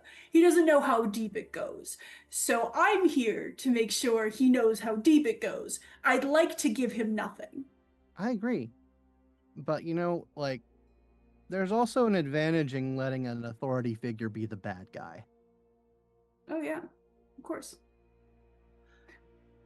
Again, that's why I'm telling you, so you have time. I appreciate it. I know that he can be the way Saul is, especially with Doberman. That's why I have a vested interest in making that man crack. But all of that to be said, he has a point when it comes to threat assessment. And as much as y'all are currently the best lead he has, that's still, like, the bar's in hell. The bar is in hell, and I'd like it to at least be ground level. So That's where I'm at with this. Now, you did say you did have information, and he told me about that certain dragon, Nibor, and I want to know what exactly you like. I get the whole Valentina situation, but it seems like it's a deeper issue, and I just want to get your thoughts, get your feelings, get your opinions, open to sharing. So I think the heart of it, you know, clan associations, what notwithstanding, he's a damn elder. And, you know, with all the problems that we have keeping our touch with, you know, our humanity, not being a raging monster, play that out for centuries, and it's bad news. It's almost even worse that he's like as in control as he is. He scares you. Oh God, yes, he terrifies me. Okay. And like the fact, I mean, elders are going out of the picture on the broad scale. They're getting pulled by something away. And the fact that he seems to have a handle on that, he's a fucking problem. And Finn, I'm going to be straight with you. Mhm. I am picking up the like curiosity hound vibe that you got going on. Just don't. Like, you will get if you try and like play that game and make whatever deal and get whatever you think you can get out of that situation, it will you will be the mouse in the trap. You will be the plaything. Okay. Only thing I've ever wanted is info. I'm not paying any sort of boon debt or debt period to anybody for information. I'm gonna figure it out whether or not they want me to. Right? That's my MO. That's how I operate. Right. I pull things out of people. I get you, but So he's better at that than you are. He's had centuries of practice. So I caution you, it is a full-on fuck around and find out situation with that which guy. is fair. And I appreciate the warning. I appreciate the effort. And I will admit that game recognizes game, and I want to see the originator of the game if I can say so. But if it is that big of a threat, and I need to reduce my utter enjoyment of the idea, that's fair. That's fair and fine, and I can do that. Every other member of this coterie has played that game and gotten fucked for it. They all wanted something. Like, wanted something. And I want for pretty much nothing. At least physically. They'll find something.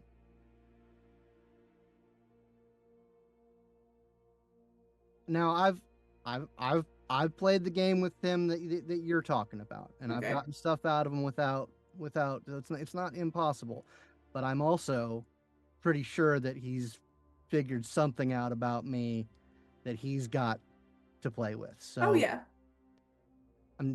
I am really putting my heart on my sleeve on this one. You're gonna get burned no matter how careful you go with it. And I wanna if this play with the wolves seems feasible, I want him gone. Elders are bad news. I mean, Ex-Sabbat are even worse. We don't need that smoke. Now, I will admit my mild fascination with the concept of trying to be open, but I'm not hearing that it was in a, for lack of a better term, True Blood-esque way, and more in they were trying to fucking destroy everything Nazi-esque way, which is not as kosher as I was hoping for. But yeah, no, they were and still are. I mean, they're not completely gone, but they are. You ever see 30 Days a Night? Dusk Till Dawn? Yes. That's the vibe. Shit. Fascinating. Okay. Yeah, fascinating in the way that a rabid tiger is fascinated. My major in college was my sub major was marine biology, so sharks are my particular favorite. So where that's concerned, Yeah, my interest is not swayed. I apologize, but I get it. I'm not poking that bear if I can help it. I mean, No, I yeah, get if you. I can I help. get you. But by the way, speaking of majors, poli sci, unless it Oh wasn't hell yeah! completely I obvious. mean, adjacent. Yeah. I was like 2 credits away from minoring in poli sci as well, but you know, I got I fucked got my where that's master's. concerned. Oh shit. Yeah, Okay. no, I take a lot of pleasure in the fact that my conservative parents funded a socialist Politico. Metal. Yeah. Fuck yeah. Um, no such luck with mine, but that's neither here nor there. Okay. Well, other thing. Yeah. That's this whole situation. I've heard a little bit about the whole thing with the ratkin. I haven't gotten a ton of detail, but he's mentioned it a few times. Mm-hmm. What's that whole situation? Right. So, like I said, I am totally okay with setting you up a meeting with Skeeter, and you can get the direct experience there. Good guy, definitely has his own angle, so don't He go doesn't. in thinking that it's a cakewalk. But so yeah, they're like adjacent to the wolves. They're the same kind of being, shapeshifter, half animal kind of thing. Really good at staying quiet. Nosferatu, right? Yeah. Similar vibes, Okay. except not anywhere near as ugly. But yeah, they're good at finding information, staying hidden. Um, probably good at espionage and sabotage. And like I said, I've had very productive conversations with Skeeter as far as like getting the read on the wolf situation. Uh-huh. I think the thing I'm digging at more is like, how did that come to be, and why are we like? I get that if it's like a full like we need to have them to have our foot in the door with the wolves, that's fine. But if Yeah. it's like we're just keeping them around, why the fuck are we keeping them around? We're keeping it well, and in terms of like the one that was in the bar, that is a direct result of August and Valentina going where they shouldn't have been. Okay. And yeah, and that's why we got to eat the crow.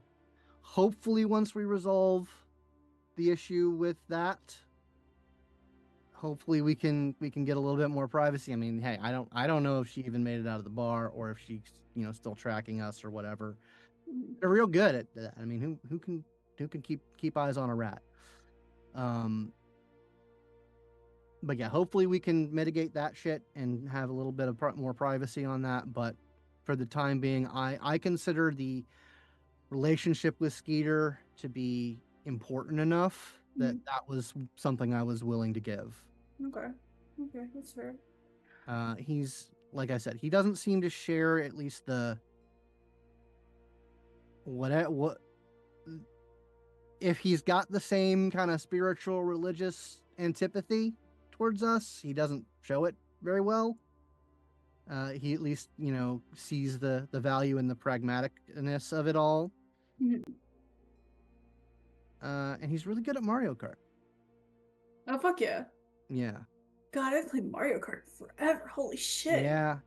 I mean, he's your guy if you want to play some racing or fighting games. He's real good at it. Good guy for that. But yeah, no, I'll totally set up a meet. Okay. And you Yeah. can you can bend each other's ears. I think so. Now on kindred things. Sure. I hate to be outing myself essentially, but what do you know about my people? Because I've learned very little. They seem to not be around by and large, and no one's come to like talk or be like, "Hey, I'm your clan representative," or whatever the fuck. So I'm just highly bereft. And I know there was a thing about like 15 years ago that was really fucked up, and that's all Saul told me. So Right. Yeah. So I mean, I don't know much more. I've only met a very scant handful of your kind. I know, like, kind of nomad. Like, there's not a there's I'm from what I've gathered, this might be a thing that would get my ass kicked. But there's a lot of shared space between your clan and the gangrel. You know, nomadic. You know, in touch with animals, that kind of thing. But there are distinct differences, and I would never make that claim in earshot of one of them. But yeah, like, you guys have always been rare, and some real wild shit that I only know like folk tales about happened around 99 that severely reduced your 99. numbers. Okay, 99. I got that wrong then. Yeah, I kind of backtrack. I was still breathing in 99, but if half of the stories that I heard about stuff that happened at the end of the last century are true, then a whole lot changed. Okay. I spent that summer in a bunker because Bunker? yeah. What? So remember what I told you about the Sabbat Yeah. and had them like attacking the East Coast? Yeah. That started in Atlanta, and that's where I'm from. Oh shit! You were there for that? Like I said, I was a little boy. I was about 16, Okay. and I don't know how my parents knew that shit was going down. But like I said, I spent that summer in a bunker that I previously didn't know existed. Shit. And when we went, and things were rough in the city when we came out. I'm told that they were in charge for a decade and change. Shit. Yeah, no, it was obviously I didn't know anything about what was really going on, but it was pretty obvious that something really bad was happening. Okay. And apparently that time span is tied into what happened with your clan. Okay. I mean, the only other thing I can like, something happened like on the other side of the world that you might want to look into, like a big Okay. stretch of like from Calcutta to like got like essentially depopulated by a massive storm. And you know, that's about as bullshit as a thing, but like that happens at the same time. Not Okay. sure exactly what was behind it, but like hundreds of thousands of people died in that region. And that's I'm doing some math there. Okay. Shit. Okay. That's something to look into. Well, now that I've horrifically dominated the conversation, you had questions for me, my man. Lay it on me. Ask me anything about me. I am an Sure. open book. Jeremiah, before we get into that, roll me an intelligence and politics. Okay. Academics would also work, but I'm pretty sure politics is your specialty, so Mm-hmm. it's not city politics, so that specialty I doesn't figured as apply. much.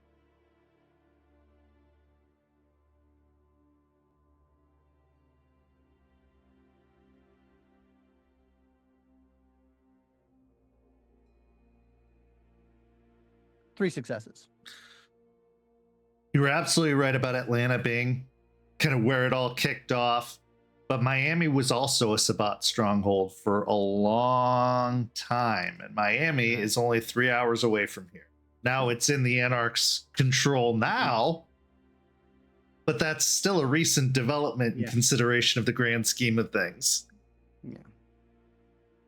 I'll say, oh yeah, and Miami, also a big Sabbat thing.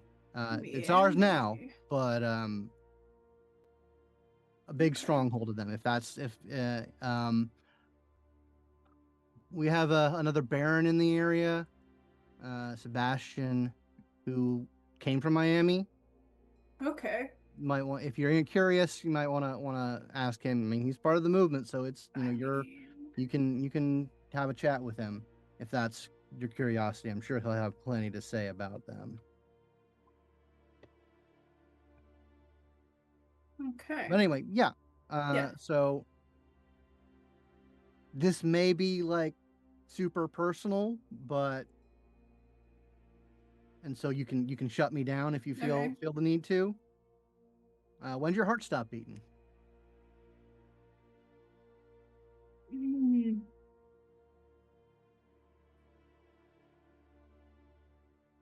Gotta hit me with a hardball right out the gate. Damn. I said No, I do with hardball.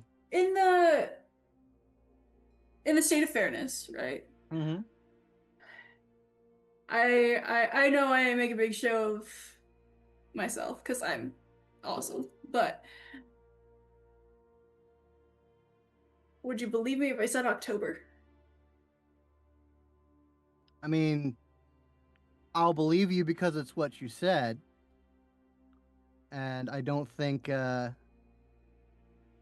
let's say October for the time being. Okay, that's so you're new. But look, you seem to have a really good head on your shoulders, and the bravado, the playing it up, you got it down. So I just want to say I'm here for you. Like if there's shit you want to know, if there's like any sort of transition that you need to make into this life, if we're gonna roll together, I want you to know that I have your back.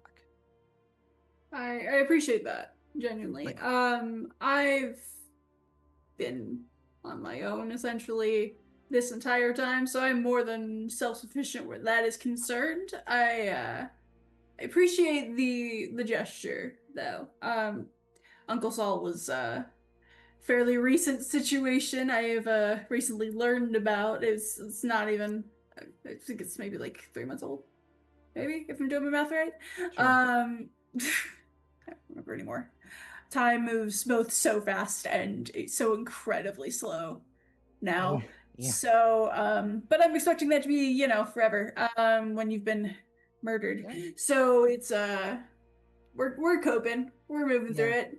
No, it's a rough time when you're starting out. I mean, hey, you're doing better than Beth. I mean, It's not hard to. But yeah, no, look, I am ride or die for the Anarchs, and that means my comrades, I try and be there for them. I mean, if I didn't worry about pigs constantly thinking about raiding my vehicle because I'm parked in weird places, I would have a hammer and sickle like spray painted on that wall. But Right. That's good to know. It's good to know because I think the cam is slipping, and we've got some examples of places that have made this thing work. Yeah. LA, been Anarch for, better part of a century.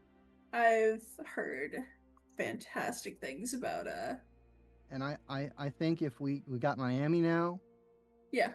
And if we can flip Tampa, St. Pete maybe, we can start building up our own free state down here. Oh, I've got big plans for that shit, where that's concerned.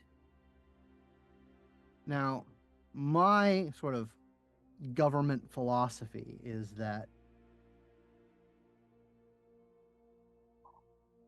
where it is a necessary evil, it's best if it's like small and locally focused. Yes. Anarcho-communism. This is what I am here for. Same. So like my vision of how things are going to lay out is that we've got small interconnected baronies. Yes. And I'm going to be advocating hard when we start having like organizational talks to flip that term to advocate.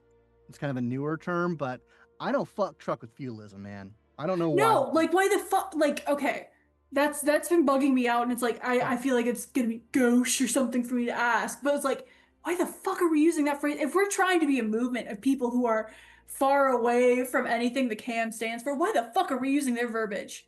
It was, like I said, last century, the anarchs and the CAM were kind of connected. It was like the CAM kind of treated us as a place to put troublesome youngsters. And like mid-century around 50s and such, after World War II, a group of people in LA flipped that city and made it more of what it is today. And they came up with the term Baron. I'm not sure what the reasoning for. I think it was like maybe trying to play respectability politics with the CAM to try and fly under the radar. But the time has come. Yeah, no, I was like representative or like Yeah, a lot of people who have of the similar mindset are using the term advocate, and I really like that. I'm here for advocate. Yeah, like just something other than fucking Baron. Like Yeah, it's we need dumb. to evolve as a Absolutely. collective towards something that's a lot more community minded, which is why I may be alone in this, but like at some point, finding a way at integration, some way to communicate and work together. Like if we can make it a system, I know there are like consensualists who have like this whole thing where they like talk it out and have a partnership. I feel like that's the future of the kindred community. If we are ever gonna stay a community, we gotta figure out how we're gonna be at one with the rest of the fucking planet, or we're gonna have Second Inquisition knocking down our door until we're all gone. You're not wrong. I am right there with you. Like it can't be just lip service. Right? That we're never going to be the good guys, but we don't have to No. be villains. We don't. Like I've heard, oh my god! Like since this has happened, I've been digging into all of this shit. Yeah. There's a group of people who call themselves vampires. It's mostly just people who like are into blood play or whatever. But like they go out in the community and they like do public services and public good, dressed like dollar store vampires. But like that's a start, man. Yeah. We don't need to call ourselves that. We can just start, and that's like my whole ethos with my channel and stuff is making sure that we have that connection. It's the only way to maintain humanity, especially if any of us expect to grow to the age of fucking Vesper, whatever the fuck. We gotta hold on to the tethers that bind us to what we've lost, you know? Absolutely, you're right. So yeah, like if that's something you got working on, let me know how I can help. Fuck yeah. I mean, like, I'm good for now. I just at some point want to start expanding my little baby enterprise into something more forward moving, you know? Yeah. So, and Solomon already knows this. My long-term plans, I see myself being an advocate over an area. Yeah. And that's not me going into business for myself. I still fully intend to work with Solomon on the greater movements, and he knows about my ambitions. Yeah. So that's kind of my long term. Building a place that really works like the way you and I are talking. Yeah. That's where I see myself next decade or so. Like even if it's just like you start small with like a small section of people and then just expand out from there. Like I also have similar ambitions myself. So yeah. So I think that there's a lot going for us. Yeah. I think we see things really similarly. I agree. Just, anything I can do to help, any questions I can answer, people I can get you in touch with. People are I'll admit I've been a bit of a hermit for the past since I died. So people Yeah. are the one thing in person that I don't have, because I sort of went full recluse into trying to not do Bethany. Apparently, I'm Yeah. gonna call it that, and I will openly say that in front Fair of her. enough. That's why I bag. I don't get intimate. I don't make connections with people I don't need to be making. You know, So I kind of wish I could do that, like bag or do animals, but and this may be cliche, it's really bad for my mental health. I need I need the resonance. I need You know what? Okay, that's fair. I'm gonna be real. It honestly squeaks me out. Like you know, that's a thing that two people share, and and it feels very intimate. And I'm sorry, I don't want my burger to be intimate with me. Okay. You know what? If I could do it, I would. That's probably a lot safer, a lot more like manageable. But I tried it when I first started out, and that was a one-way ticket to instability for me. Which is fair. If it's about health, that's one thing. It's just like And you know what? I take pride in saying that while I have taken lives, only one was with my fangs, and that's because it was my first time. damn. The rest I'm gonna were enemy admit that I combatants, was. and I shot them. Oh fuck yeah! Yeah. But yeah, no, I don't know about how your relationship with your beast is, but I hate that motherfucker. We are sure there's things they'd love to have. They would love for me to sort of break my bag rule. They find it intensely enjoyable. I want to throw up every time I start doing that shit. I've only done it twice, and I maintain to keep it that way. But on the other things, we are usually pretty in tandem about our risky business where that's concerned. But I mean, you got to find a balance. yeah, you got to give a little to be able to push back, and finding a balance was hard fought, but I think they figured out pretty fast I wasn't going to give easy. Right. And that's a solid strategy.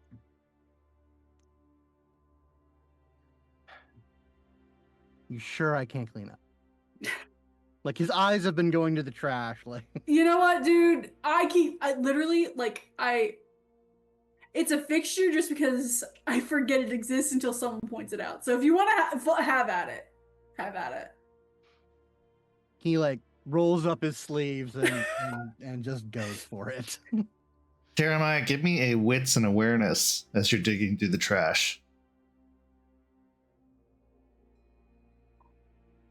I will activate heightened senses.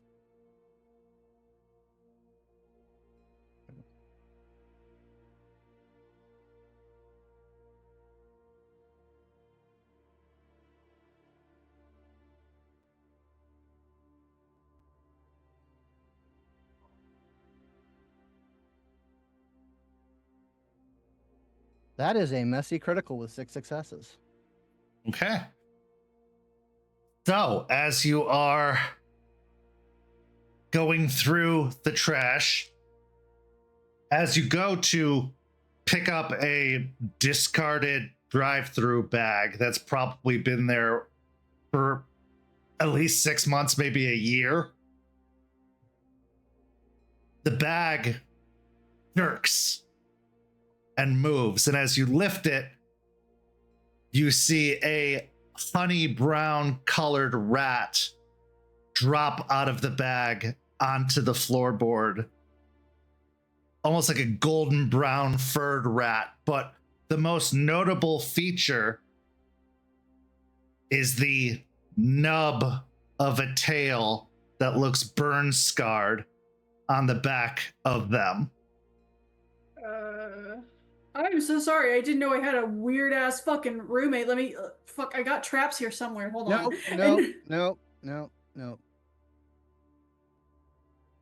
Hey, Goldie.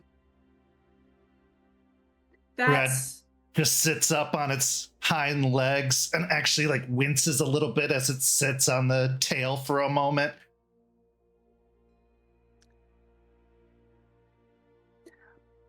I don't know how I feel about that. I do not enjoy things in my domicile that I am not aware of. I knew about the ants. I was copacetic with the ants. That needs to exit my vehicle immediately. If that is a person, that needs to exit my vehicle immediately. No offense. I just need to be aware who's coming in and out, and if someone is not letting me know that they're coming in or out, I'm sorry, I'm not okay with that.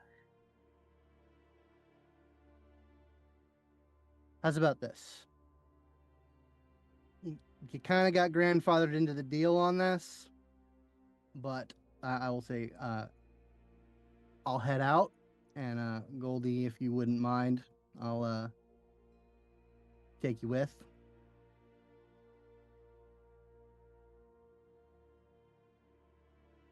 You see their head kind of cocked to the side for a moment as if considering, but then they start like pawing at the air towards your hand, which is still holding the bag.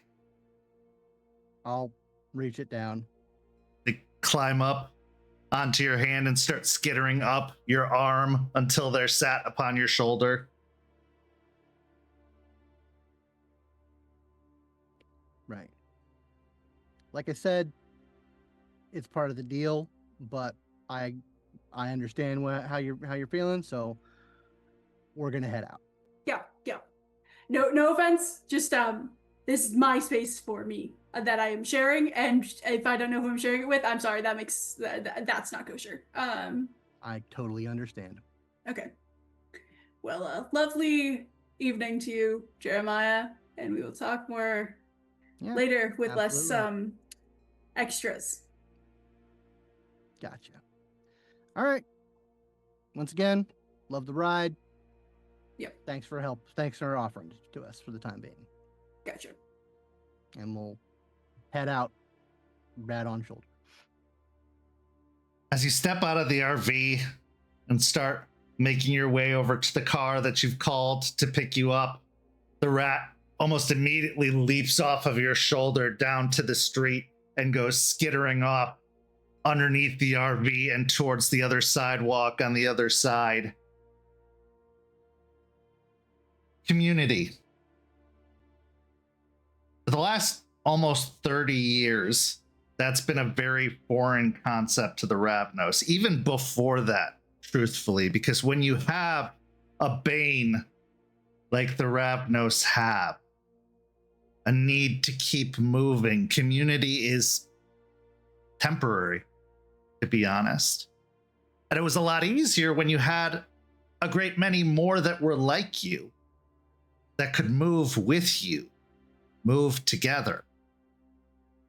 Almost like a tribe unto itself.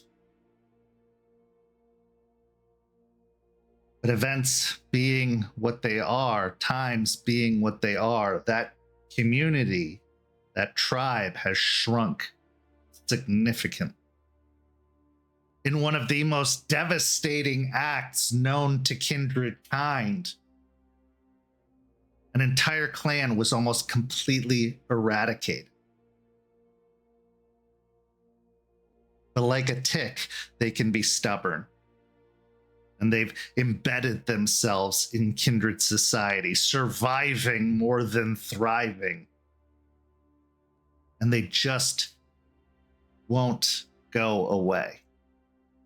But it does make it hard for members of that clan to feel connected, to feel that sense of community. Some get creative like Finn and have a digital community that they can connect to, a benefit of the modern times. But for others, it's fleeting. It's momentary. It's superficial.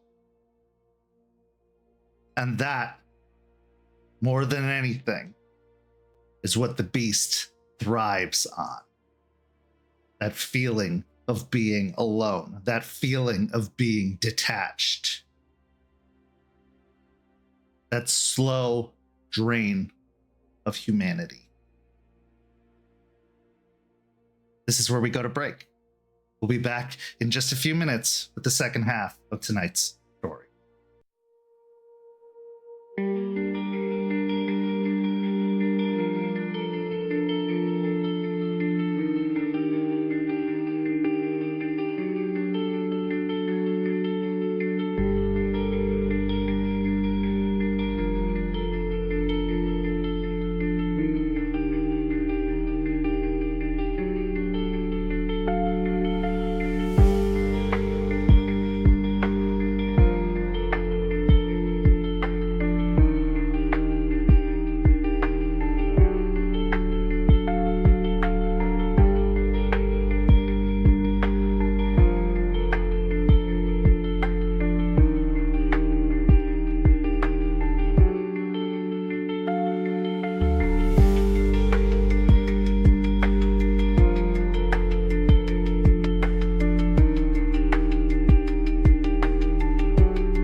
Welcome back. As we return, we find ourselves at District 12, a popular nightclub positioned a fair ways outside of the Coterie territory, but not too far that you couldn't make a hasty retreat if you needed to. For as you draw closer and closer to downtown, the risks go up and up and up of potentially encountering members of the Camarilla. But you've done your research. You know where the safest places to go are. Besides, you're not new to the game, not entirely at least.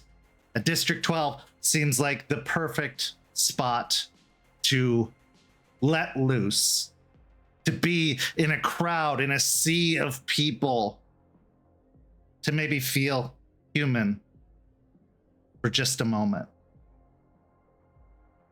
But those vampire urges, being what they are, they don't make it easy, to say the very least. And as you rouse for the night, what's our hunger looking like now? Beau, we'll start with you and then Finn. sitting at hunger 1. Okay.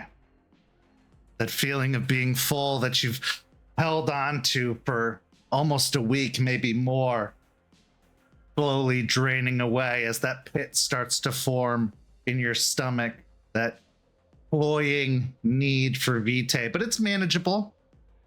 This is normal.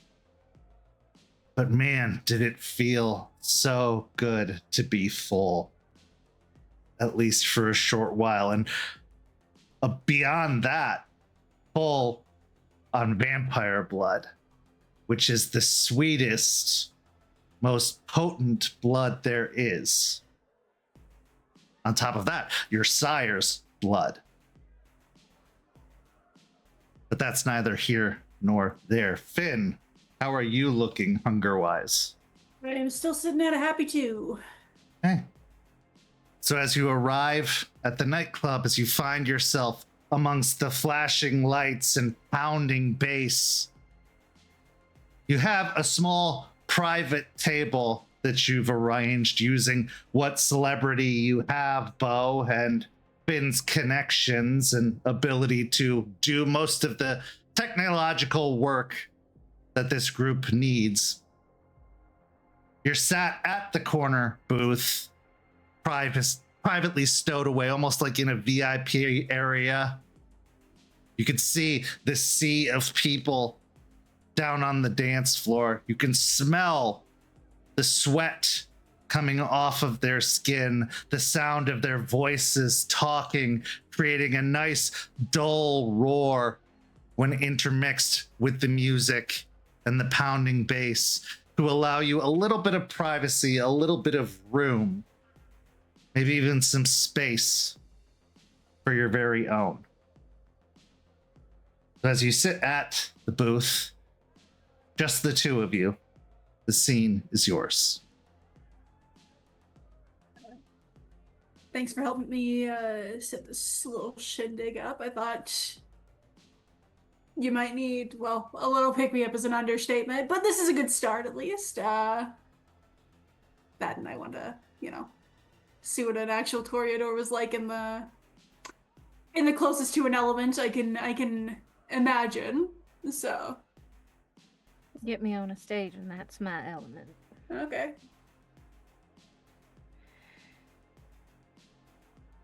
So, other than seeing me in my element, as you say, what other motives do you have for bringing me out? Well, I think it behooves me to give you the same spiel I gave Jeremiah. Solomon asked me to observe you all and report in on what the fuck you're doing, because he has some idea of what goes on in this little group, but he doesn't know the depths of it, and he wanted someone to get inside and to report back. That is why I'm here. Yeah, I don't owe him a favor. I don't owe him anything. In fact, he owes my person, whatever, and has been helping me accordingly. So I have no skin in this game, I'll be quite honest. I find you fascinating. I find this whole thing very interesting, but I'm not here because I need to be. So I'm here pretty much to report back on anything I find that's untoward, and I'm gonna be quite honest, you're kind of the majority of the list right now. Well, less so you and more so your attachments, but I'm telling you this because I want to give you time to, fix it.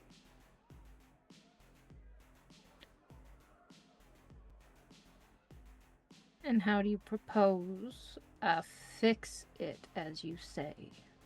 Well, again, I'm not the ideas guy when it comes to stuff like this. I don't do people. But I have a couple of ideas, but it's more so I want to see how you, with your you-ness, figure out how to make things the most amicable. No. Let me hear your ideas as someone who doesn't know me or my family. I'm interested in what you have to say. Okay. I'll be honest, the family thing is less of the issue. It's more specifically the choice making and the childer that seem to be the issue. You let her dominate every conversation she's in. She talks more than you, or has been since I've interacted with you, and you bend to her constantly. Now, I will admit, I didn't have a person to guide me through this shit, but from what I've heard from Solomon, that's not kosher. She's a kid. She's a baby. And you are allowing her to make the decisions? Something's not adding up.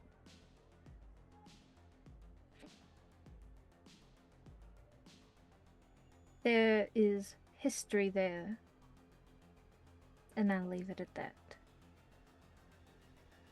I get that. That's fair. But you're letting it override your given right as a sire. Hate using that word, feels wrong, but that is what you are. To guide her, to direct her. As someone who didn't have anybody, I would have loved someone who wanted to give a shit enough to tell me when I'm doing something stupid. I had figured it all out myself. So forgive me for having a mild issue with the way you're currently handling that entire situation. I'll admit it's mild. But if bodies keep piling up, it's going to be less mild. And I will have to tell Saul. I have to tell Saul. Remember how I said it was her? It was within her first few weeks. I'm pretty sure she was barely even 2 weeks old when that happened. I was already on bags.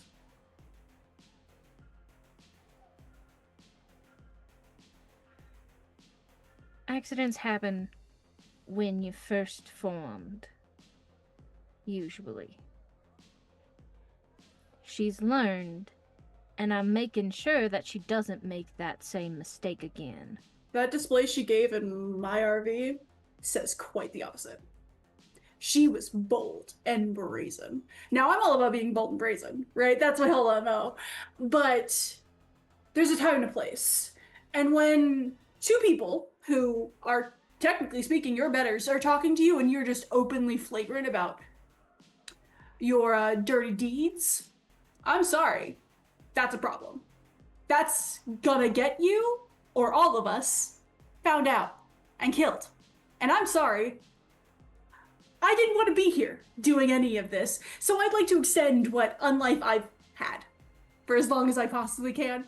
So liabilities, especially ones tied to me now, because I have to be here, are not my cup of tea. And I want to mitigate any potential damage that could cause. So that's why I'm bringing it up to you and not taking it into my own hands. Beau, This is respect. roll me a composure and resolve check, please. Mm-hmm.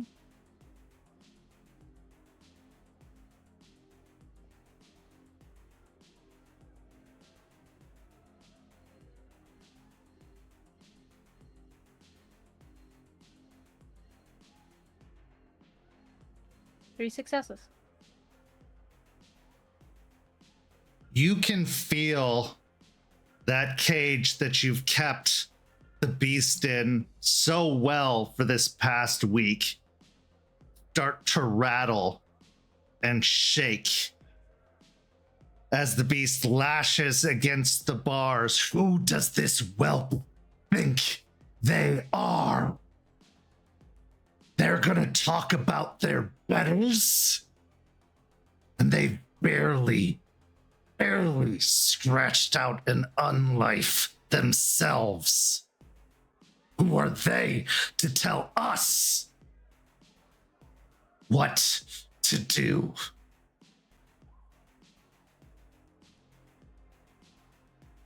Now, you are still in full control of yourself,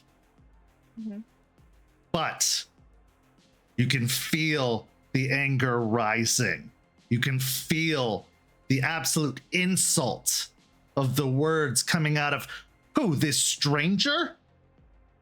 This additional liability you've all been saddled with?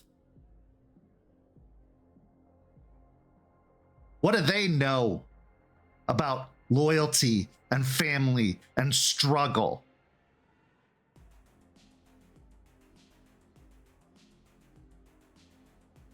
Beau will sit for a second, hands clasped so tight their knuckles start to turn white and their jaw clenches.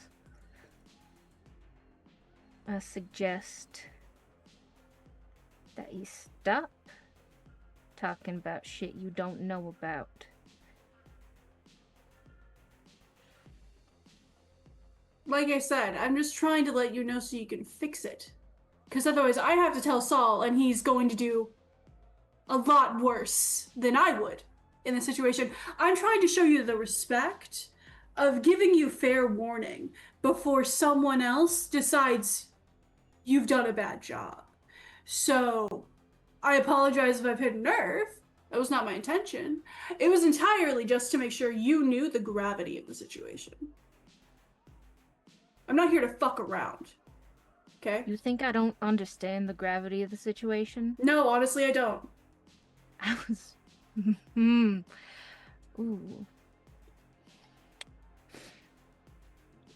She knows when she needs to shut her mouth and when it is okay for her to speak up.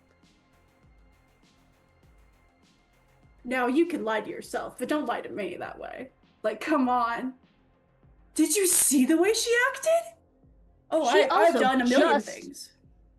She also just lost her brother. There's losing people, and then there's vile reaction. She's choosing to be flagrant, to be open, to be vocal. When, for her own sake, if nothing else, she could keep that bullshit to herself. She's gonna get you killed if she keeps going the way I'm seeing she's currently going. I, again, don't want to see this coterie, God, I fucking hate that word, it's so fucking pretentious, fall apart or get murdered by a bunch of hunters. That's one thing I've been real fucking locked in about, is how fragile we are.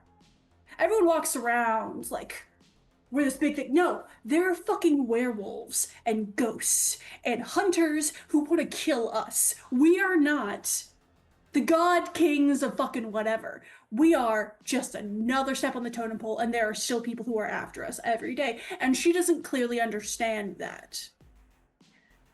That's where I have an issue. That's my issue, is that she does not understand the gravity of her existence at this point. So if she doesn't figure that out fast, she's gonna run out of time to figure that out.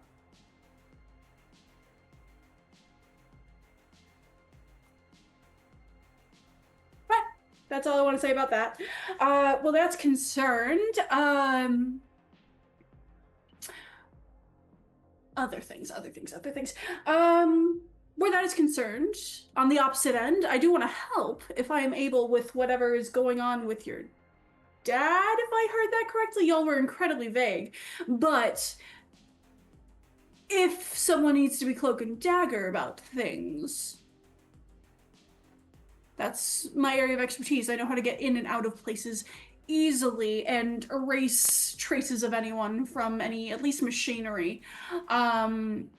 So if you need a hand, no boon, no, I don't work for shit like that. I don't owe people, and I don't want people to owe me unless it's really worth it. Free of charge, I would like to help.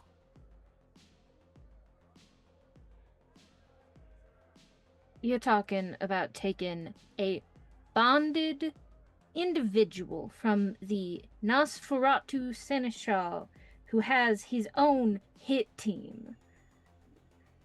Yeah. Sure, we need time to develop a proper heist and a proper plan and everything, but, like, absolutely. And that how is do an you plan- opportunity I cannot miss. And how do you plan on dealing with the bonded part of that? That is, I mean, that just chalk that up to time. That'll eventually wear off, if that is my understanding of the situation, but. It does wear off, but if he's as bonded as I think he is, that could be anywhere from 6 months to a year to wear off. Yeah, that I can't help with. But getting someone in and out of somewhere they shouldn't be, that's my bread and butter. That's what I'm offering. But you know somebody who can help with that, don't you, Beau? Boy, oh boy, every time it seems like he's a problem, he's often the solution as well. Mm-hmm.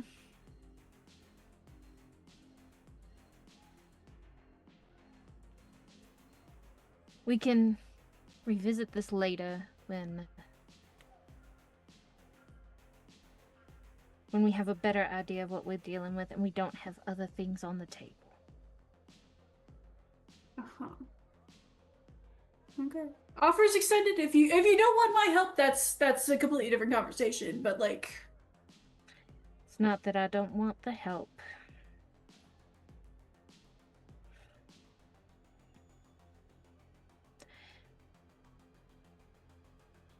This isn't a time to do that.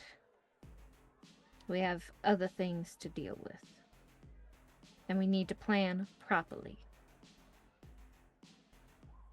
I grant you time is required, but I, at least, don't have a ton of irons in the fire right now. You and Jeremiah do because you've been doing whatever it is you do for as long as you've been doing this. I have open resources. I'm building up my contact network where that's concerned, but if you want to point me in a direction, I'm happy to dig. Journalism is my entire thing. Finding out what makes people tick or information I shouldn't have is what I do.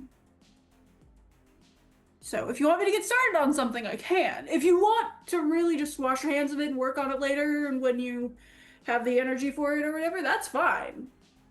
I just extending a hand in camaraderie.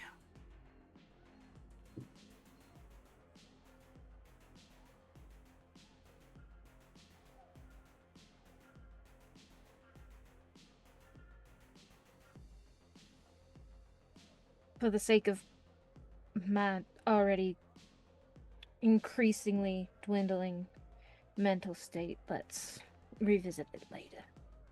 Okay, that's fine. Well, you have my undivided attention. Do you have any questions for me? I know that I am a foreign entity that has just randomly appeared at the behest of one Solomon Creed, and I know Jeremiah had a load of questions for me, so I don't assume that you would do the same, but if you have any, I'm open. What hobbies you got? Okay, sure.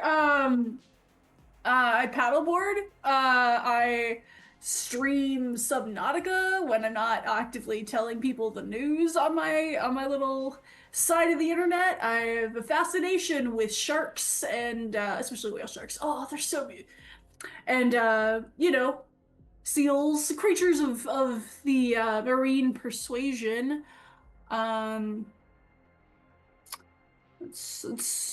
Oh, and I read a lot. I'm a bit of a book. I'm on my 15th reread of Lord of the Rings right now, so Good Lord, 15. It's since I was able to read, if that makes sense. That makes a lot more sense.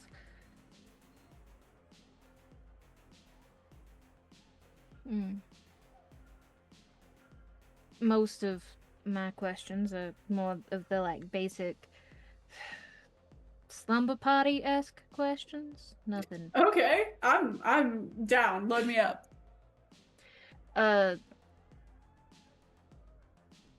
Favorite movie genre? Oh, Damn. Horror. But like not like good horror, like shitty 80s like Killer Clowns from Outer Space, my absolute favorite. I've That's a rewatched good that one. at least 1,000,000 times. I still have the VHS, and I still have a VHS taper player that works with that tape. Oh. We might have to watch that together sometime. Oh, That is fuck also yeah. one that I like. What was your first horror movie? My first? Oh god. I want to say it was The Son of Chucky.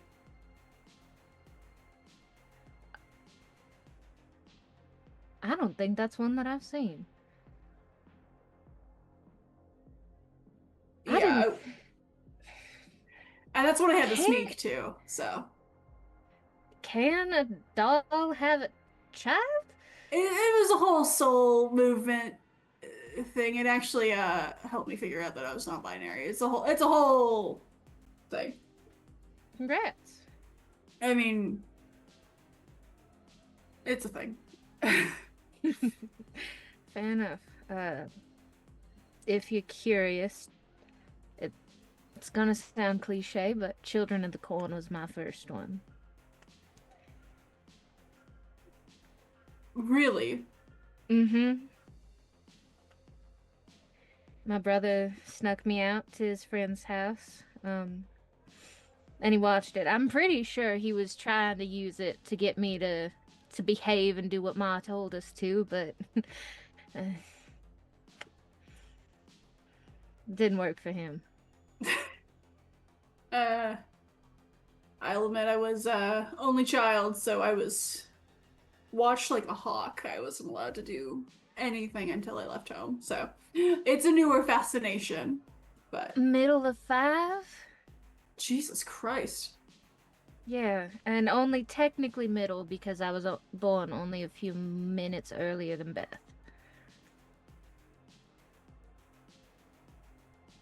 Wait, y'all are twins?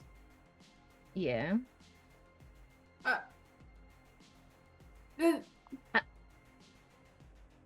I've been a kindred for 6 years.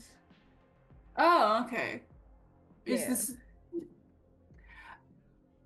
I mean, like, the bone structure is similar, but, like, the cadence and in general vibe is entirely different. I think it's that makes it so hard for me to believe that y'all are that related. Yeah, twins aren't usually like the Shining, where they're the exact same.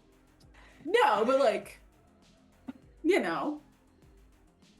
Though we did used to do that to creep out Mark and Tyler. Oh, fuck yeah. Fantastic. It was funny to watch them just like shake and walk away. We'd laugh for hours afterwards. Mm-hmm. Yeah. Interesting. At this point, a waitress approaches with a tray and 2 glasses already on the tray. He sets down the drinks in front of you with a smile, and you can see with the yellow and a mix of kind of reddish liquid, 2 tequila sunrises. Damn. And she says, courtesy of that young lady over there. And she points down to the dance floor over to the bar, where you see a young woman is posted up against the bar, both of her elbows propped on the back. She's got a short pixie cut of light purplish dyed hair, a sleeve of tattoos on one arm, and really, really dark eyeliner and black lipstick. She's in a crop top, punk kind of band tee, and a very, very short leather mini skirt over stockings and heels, and she just kind of waves her fingers in your direction. I will grab one of the drinks and just sort of do that. Hey. Beau will grab the drink and give a wink and a little kiss. She catches it and then returns one of her own back up there before giving an alluring finger curl. Beau will kind of like questioningly point between the two of them. She then points both hands out and curls both fingers towards her. Gonna give Finn the side eye and smirk and slide out of the bar towards her. Shit, okay. Okay, sure, yeah, and I will follow him out. As you leave the booth, descending the stairs from the VIP area, crossing the dance floor, she just radiates confidence and a coy, seductive energy about her. As you approach, she pushes herself off the elbows of the bar, just kind of rolls her head looking between you. Well, aren't you two a sight for sore eyes? Want to dance? I'm always down for a dance, darling.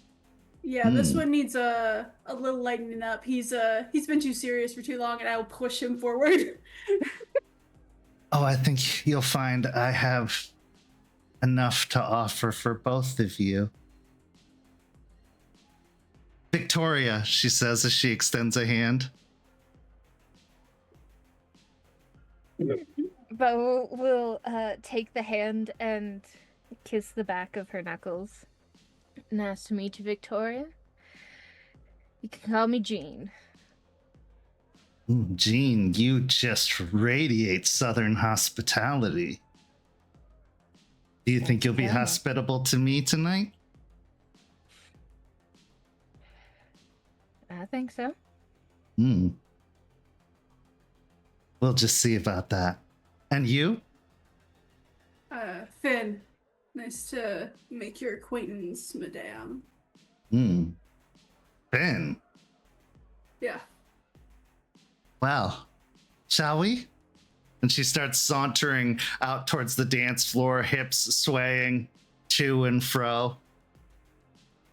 Gonna lean over and be like, dude, have a good time. I'll let you take lead. And yeah, I'm just pushing him forward. Beau is following. As you follow Victoria out onto the dance floor, she immediately turns and almost with an undue confidence wraps an arm around your hips and pulls you close to her. And despite her small and diminutive size, she carries an abnormal amount of strength as she pulls you in. And then she reaches back over her head, grabbing the front of Finn's t-shirt and pulling them up against her back as the three of you dance together very close. So what brings you to a place like this? Just blowing off a little steam. Been stuck inside a little too long and they invited me out. Nah, you were being an entire party pooper. Your vibes have been in hell, my dude. You have needed a little special treatment. Oh, is someone feeling some sort of way? I can make you feel better. I'm sure you can. This doesn't seem like your scene, though. You seem more like the square dancing, two-stepping sort. That is what I was raised on, but sometimes you gotta teach an old dog new tricks, right? You have no idea. I just happen to be a very good trainer. I'd like to see what you could teach me.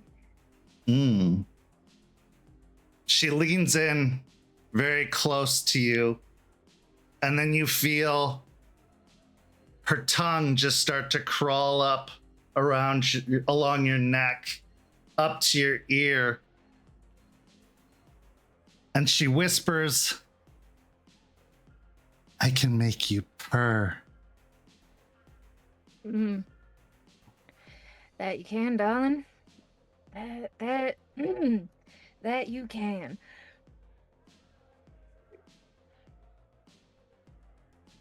She then kind of looks over her shoulder, still right up against Beau's ear at you, Finn, and says, don't think I've forgotten about you.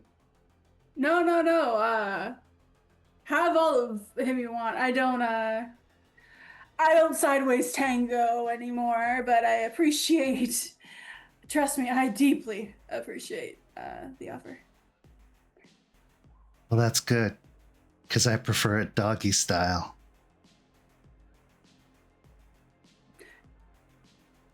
That weirds me out to be like, look at the, nope, I'm gone. And I start walking away. It's like, nope, that's too much. That's a line. Nope, I'm good. So as Finn immediately excuses themselves, heading back towards the bar, maybe where you headed up to the VIP area again? Back to where we were. I'll let him have his fun. I'm just going to sit here and enjoy watching everything. Well, I guess I get you all to myself then. I don't mind that, darling. The two of you continue dancing. Finn, as you get your position up high in the balcony, go ahead and roll me a wits and awareness check. Yeah.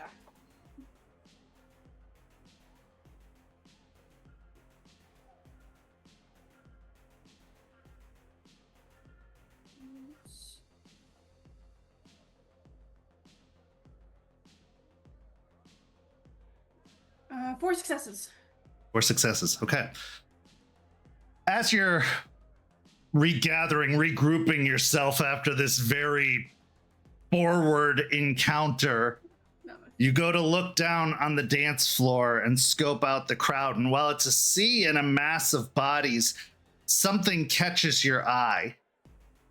For on a far side of the dance floor, kind of posted up against a wall, is a tall man with blonde hair atop his head, very kind of bro-y looking guy in a very tight white t-shirt and jeans, who is just leaned up against the wall, arms crossed, eyes focused, laser focused on Beau and their new companion. And they do not look like they are mirthful about it. They don't, in fact, they just don't have an expression at all. They're just staring. I'm gonna pull up my phone, and I'm assuming we've all exchanged numbers at this point. I feel like that's fair. And I'm gonna be like, hey, someone's got your 6, and I'm gonna take a screenshot of, or take a picture of the guy and text that. Okay, so the question is, Beau, when you feel your phone vibrate in your pocket, what do? She is very much up on you.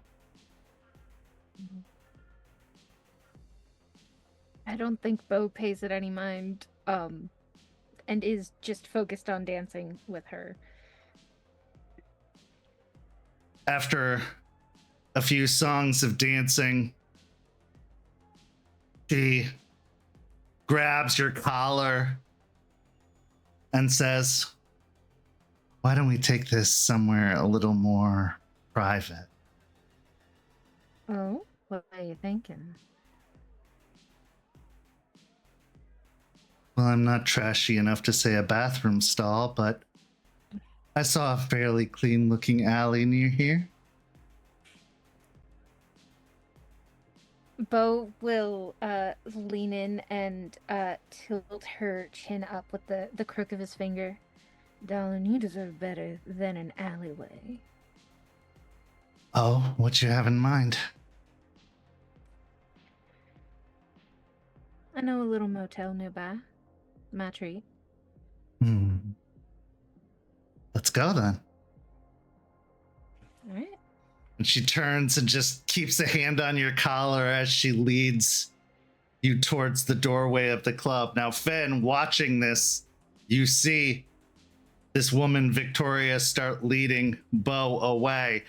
And almost simultaneously, you see the blonde man push himself off the wall and, keeping a distance between them, start to follow.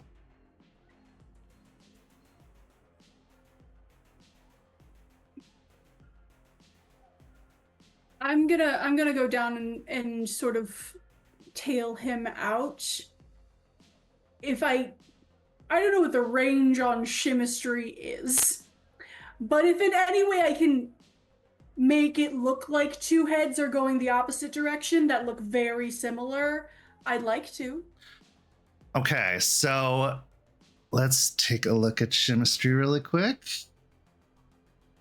Because it's not, in what I am currently looking at, does not give a specific range. Okay. Just says within So you eyesight just want to give the visual illusion of them going the opposite direction, so he can't tail them properly. Okay, go ahead and give me a manipulation and obfuscate. Okay. Because I don't like what he's doing. Okay. 5 successes. Okay. As you focus your will, your energy outwards, you start to, using the smoke and sound and flashing lights of the surrounding club, manifest two visual interpretations of these two individuals, Beau and Victoria, that start separating from and leading off in a different direction.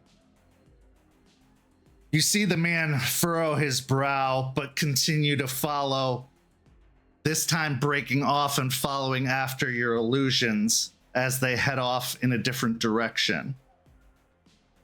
Oh. The woman leads you out of the club, out onto the sidewalk. I'll drive, she says as she starts tugging you over towards the parking lot. I can drive if you need me to. Oh, I think you'll find I work a stick better than anyone.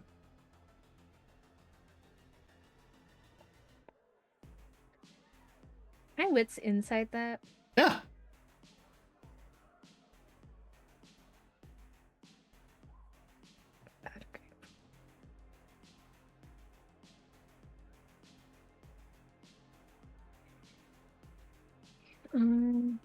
Gonna surge. Anger increased.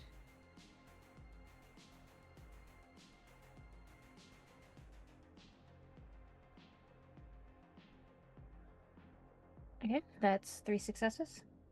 Okay. She is being extremely forward, almost like aggressively forward, but her intentions seem pretty plain. She is looking for a hookup, and you are just what she's looking for.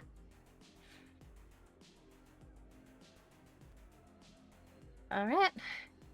Probably best I don't accidentally drive us into a ditch. I can be very distracting, she says as she continues to pull you through the parking lot. Ben, what are you doing? At this point, the moment I think Blonde and Idiot is going that direction, I'm gonna attempt to fucking call Beau, because I've gotten no response to my text. Yeah. This is exactly what I was talking about with the, like, being aware of ourselves and taking care of ourselves. No, you bought into something, clearly. Oh, rather than the single vibe or two of a text message, now your phone is actively vibrating as it starts to ring. Oh, hold on just a second, Victoria, and he'll try to pull away just enough to answer his phone. Go ahead and roll me a dexterity and athletics as she's going to try and snatch the phone out of your hands. Mm-hmm. Oh, boy. Gonna try rousing. We're gonna surge once again.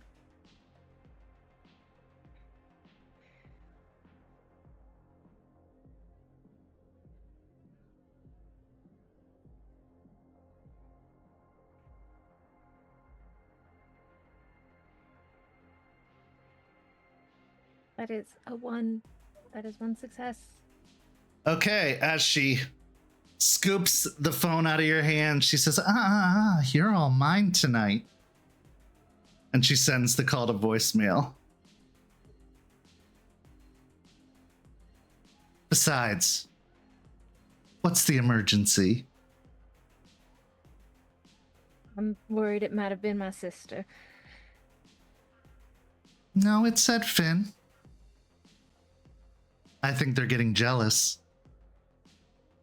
She actually shoves the phone into her waistband. I'll get you back to them in one piece.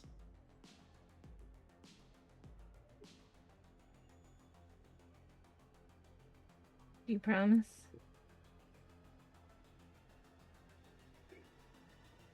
I promise. I'll hold you to it. Oh, you're going to hold me to much more than that. Okay, Finn, what are you doing? When I see it go to voicemail, I immediately call Jeremiah. Like, if we're just gonna go fucking AWOL when I'm trying to alert you to a potential issue, no, I'm now going above your head. Okay, well then let's transition now to the phone call to Jeremiah. Jeremiah, your phone rings. And almost immediately you see the call is coming from Finn.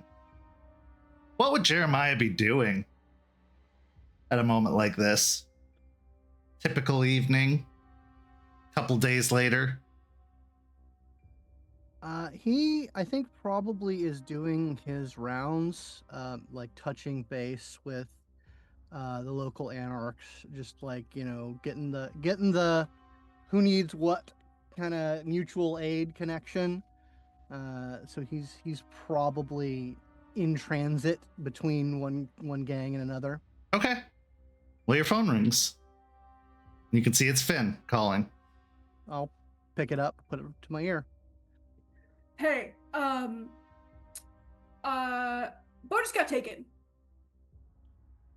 Oh, what? So I told you, we were gonna be at a club. I was gonna try and lose. Yeah. This really, really incredibly hot chick, buys us drinks. We're in a VIP section. We're like, okay, sure, whatever. We go down and meet her. And she's real forward, which normally is like, that's great, that's fine. We can have a fun time here.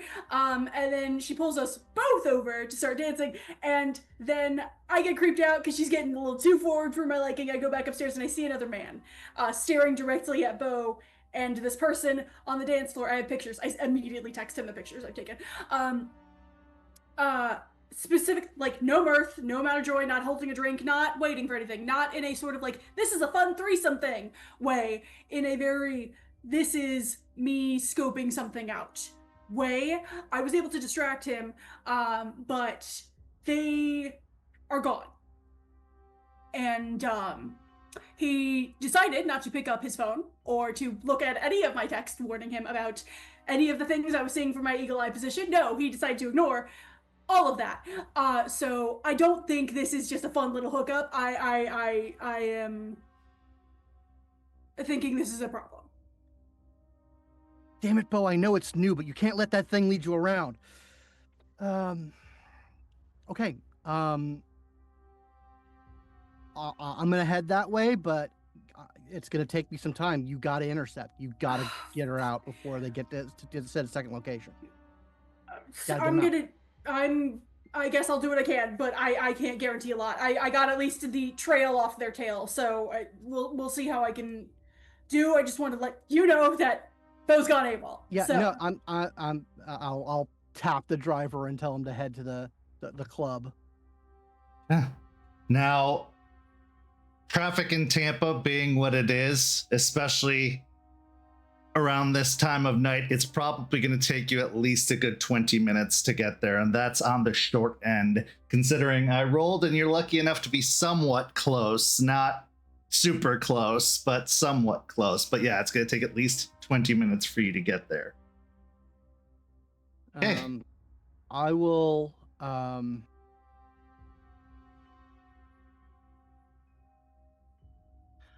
what I'm gonna say, yeah, you got to do what you can to intercept. I'll see what I can do. I can't guarantee that I can do a lot because she was surprisingly strong. So we will. I will see what I can do, but something's not right. Something's not right, and it's bugging me. I think when I hang up, I'm gonna make a call to some of my contacts in the city, Okay. and basically try and get in like an APB on sending that picture of that guy, basically. Yeah,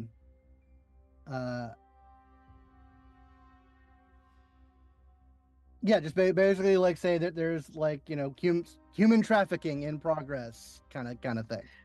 Okay, give me a manipulation, politics, and contacts.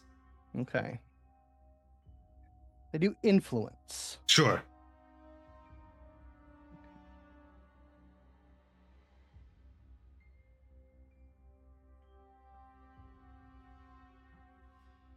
And I will blood surge.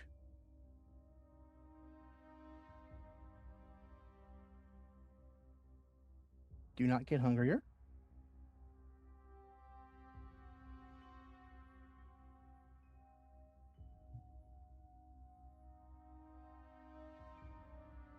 Four successes. Okay.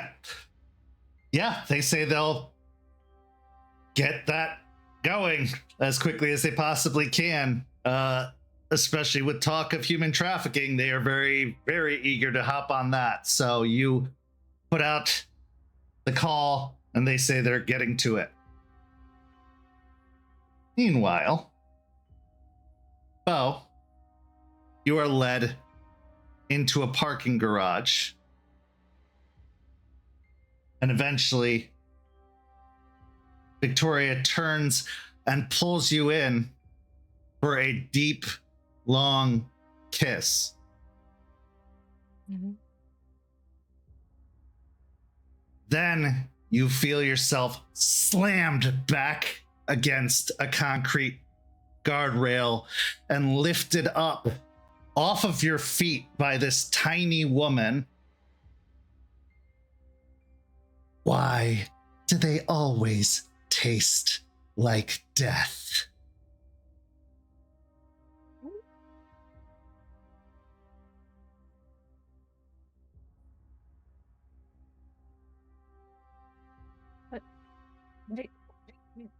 I'll get about. I think you know, leech.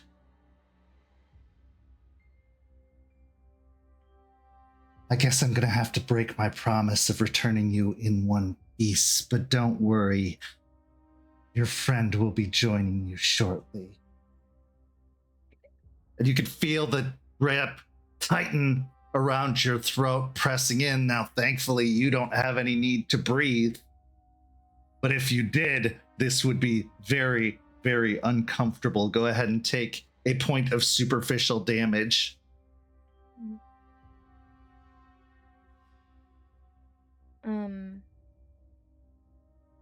Could I try to like kick her off? Yeah, you absolutely can. Give me a strength and brawl. Woo.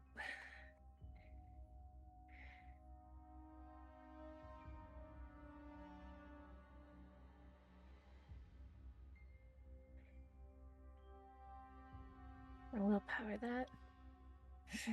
One success. As you try to shove a foot out into her chest, it feels like kicking a brick wall. It just has no effect whatsoever, and in fact hurts you more than it would hurt her. And then she starts to grow. her frame growing more filled out and muscular. She actually grows in height as well, which causes you to lift up even further against this concrete pillar in the garage. Oh, I love it rough, baby, but you don't know what you're getting into. I think I'm learning. Ben. I am trying to figure out where the fuck they went. I'm just gonna ask Beau. You wouldn't happen to have Find My Friends on your phone, would you?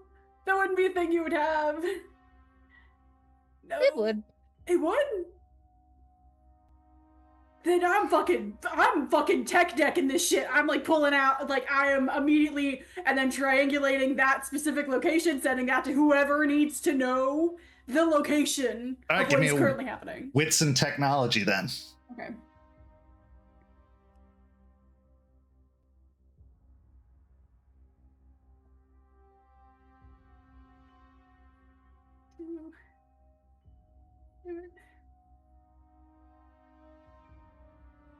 Okay, what'd you get? 2.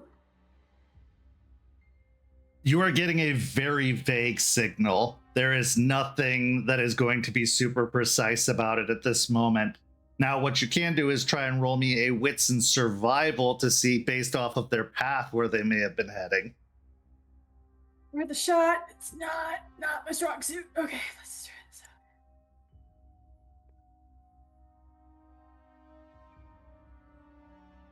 So, yeah, no. It's... Okay, as you get out of the club and onto the street, there's too many possible directions for you to go at this moment, and you do not see them anywhere nearby. Shit. Shit. I'm just gonna pick a direction and start running. It's like, I don't have a better option at this point. I just need to figure out, make an attempt to figure out where the fuck they went. All right, roll me a d10. Okay. 1 d10. Cool. 10. Okay, you are going to happen to go the exact direction you should towards the parking garage. Are you running? Are you walking? What are you doing? Oh, I'm fucking sprinting. I am booking it. Okay. As you reach the entrance to the garage, roll me a wits and awareness. Mm-hmm.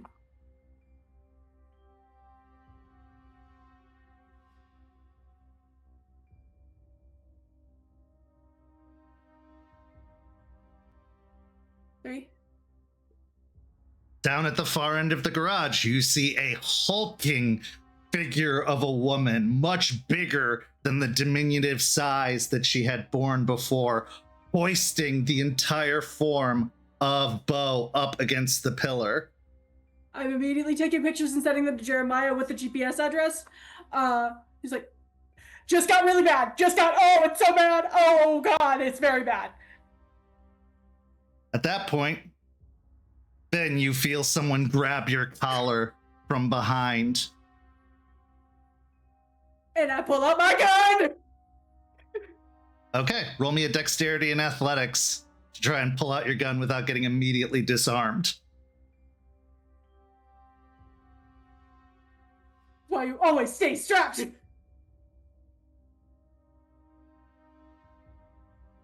3 successes. 3 successes? Uh-huh. As you pull out your gun, you feel a massive hand wrap around your hand and the gun and break your hand immediately in the strength of the grip. Take 1 aggravated damage. Fuck. Wrong move, the blonde man says, who is now, he was big before, but he's even bigger now. Victoria, he calls out into the garage. She, holding Beau up, looks over.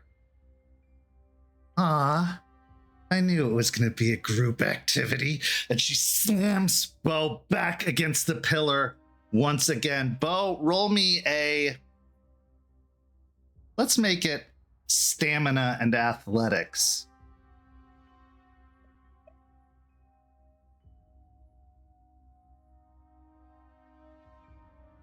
Oh boy.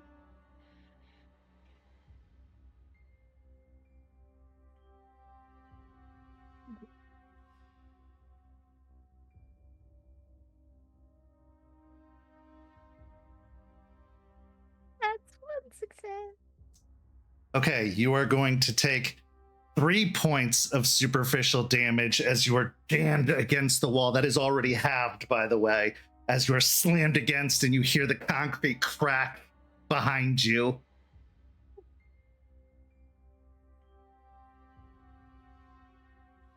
It wasn't enough that we burned down your bar. You're like cockroaches, aren't you? You burned the bar? What does it matter to you? You're just a monster. So are you.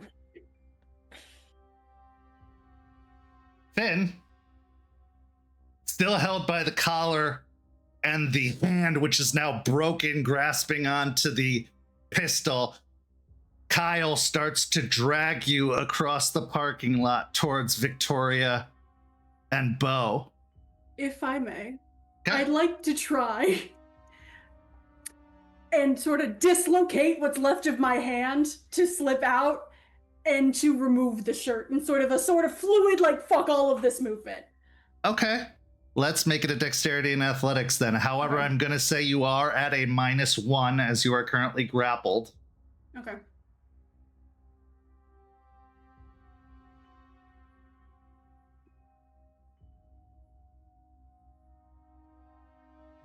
Zero?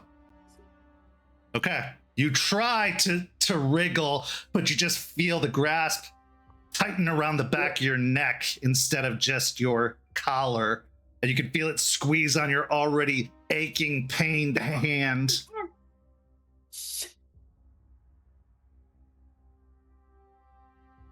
If you want to make this quick, you're doing a fantastic job, but I prefer to take my time with your kind. I actually have a lot of questions if you'd be willing to answer them. First off, what's your religion thing about? Shut up, leech. Okay.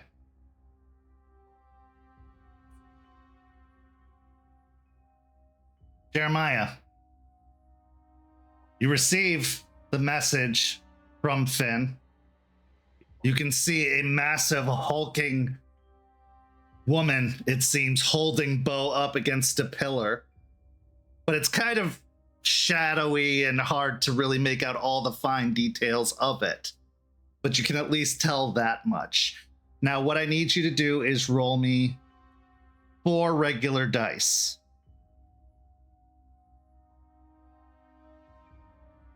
This is your driver attempting to drive quickly upon your insistence. 1 success. Okay. You find yourself stuck in traffic, getting closer to the club, but not close enough that you could just leap out and run there. It would still be a good couple of miles away at least. Beau, Victoria is staring with this feral grin, and it looks like at least both canines on top and bottom are a little bit pointier and sharper than they were before. Where are the others, sweetheart? What others? Oh, you know, Mr. Clean. And the one in the suit.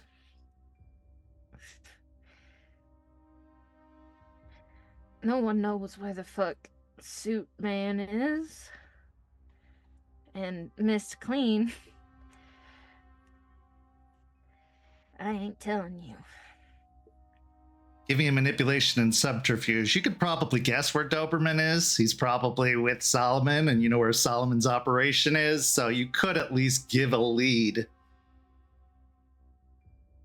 Not gonna lie, I totally thought you meant August. Nope, Doberman.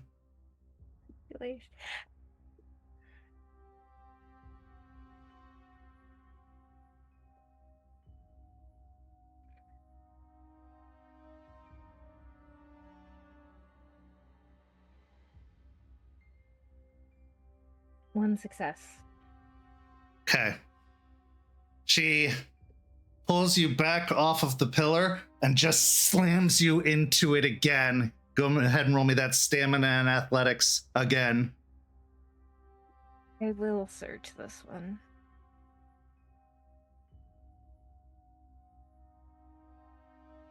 Shit.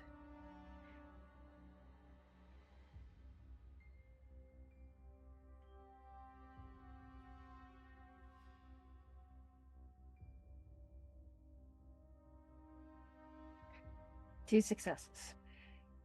Okay. Take 2 more superficial damage for me. If it's full of superficial, it goes to ag. Mm-hmm. Okay. Ben, what are you doing as you're getting dragged over in their direction? I'm like trying to think of like anything to fucking do. Okay, what can I do? My immediate thought is to then shimmer through some weird shit. And I'm gonna sort of create, if I can, with only one working hand, sort of the image of a more imposing werewolf, like sort of like an underworld-esque giant werewolf, like a scarier werewolf situation. Okay. Make the rouse check. Okay. And then I'm going to need you to roll me a manipulation and obfuscate, but I am going to say it's at a -1 because you are having a hard time concentrating in this moment. Very valid. Pass the rouse. See about this. -1. 3. 3 successes. Yeah. Okay. As a figure starts to take shape of a comically large werewolf, roll me a stamina and athletics as you are driven face down into the concrete.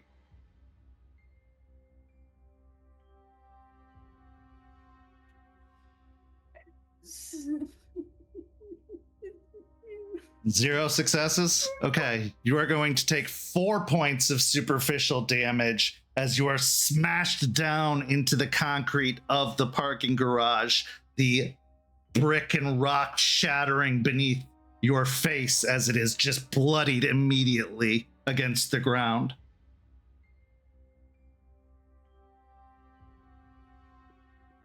You hear Kyle call over to Victoria. If we're not going to get anything out of them, end it. Victoria gives a sad, pouty face and says, "Oh, I was just starting to enjoy this.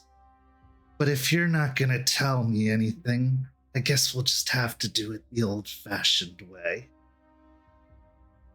At that, she reaches a hand, cupping your chin, while also still holding the front, and just starts to push. You feel your neck start to strain painfully.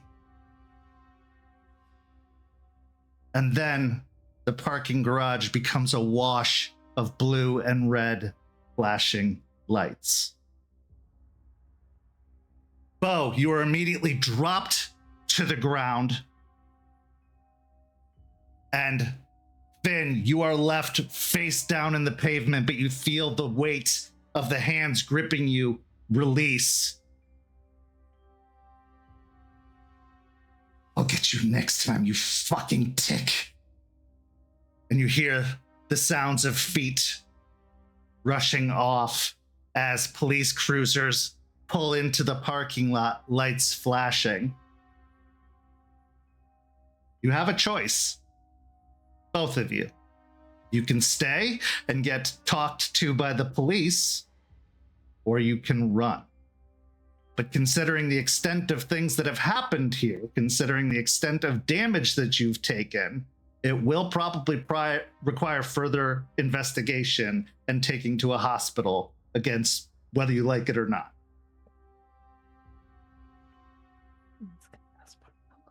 I got a record. I gotta run. I don't need Officer What McNuts showing up and trying to take me in again. No, I gotta run. Okay, give me a dexterity and stealth.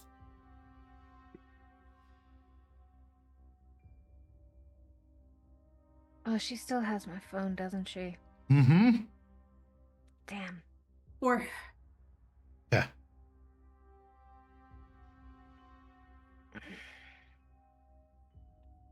I think Beau is staying. Okay. So Finn, as you quickly dip into the shadows between cars, getting out of sight, you see one of the cruisers pull into the garage, the headlights illuminating Beau and the entire setting in front of you. The car pulls up near Beau, and the doors open as a couple of uniformed police officers get out. What happened here? You okay? I'm alive. I was at the bar. There was a really pretty lady asked me to dance. We were gonna take things to a second location, and then she started attacking me.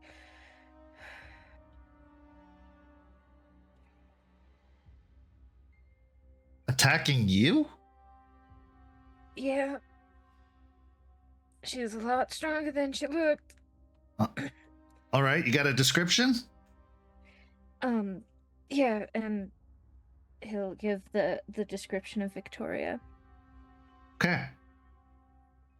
Jeremiah, at this point, your car pulls into the parking lot of the club. You can see two police cruisers, lights flashing outside of the garage, and you can see the emanating light of another cruiser inside of the garage.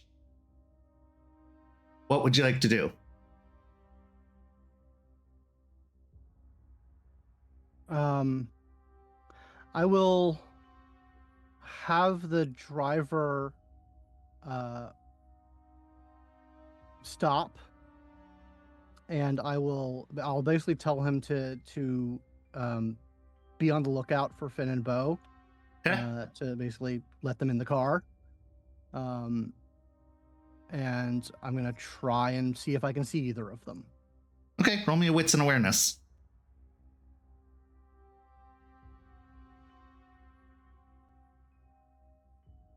Yes, you can have heightened senses too.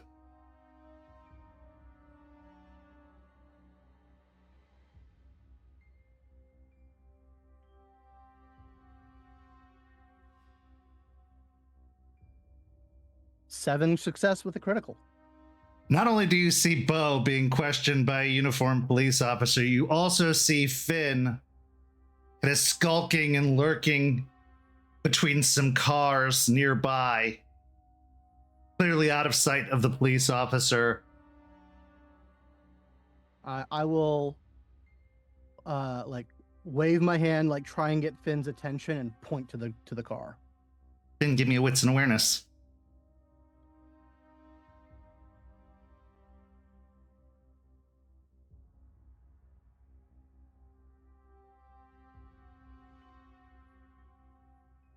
Okay. Yeah, you easily see Jeremiah standing outside of a car in the parking lot, waving you towards it.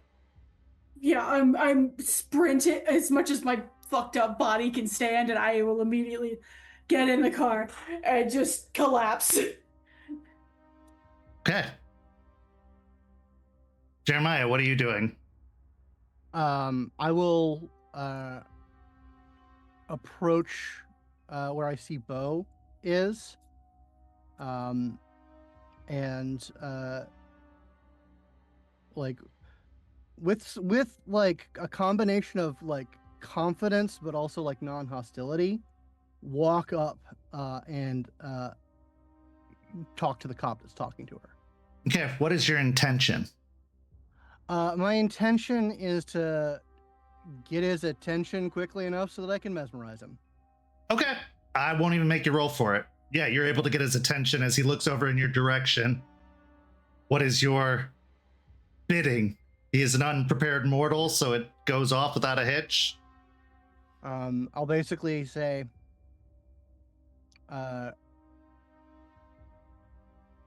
this is a CI.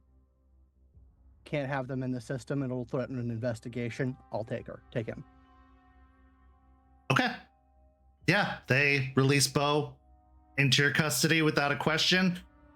They climb into their cruiser and turn off the lights and start pulling out.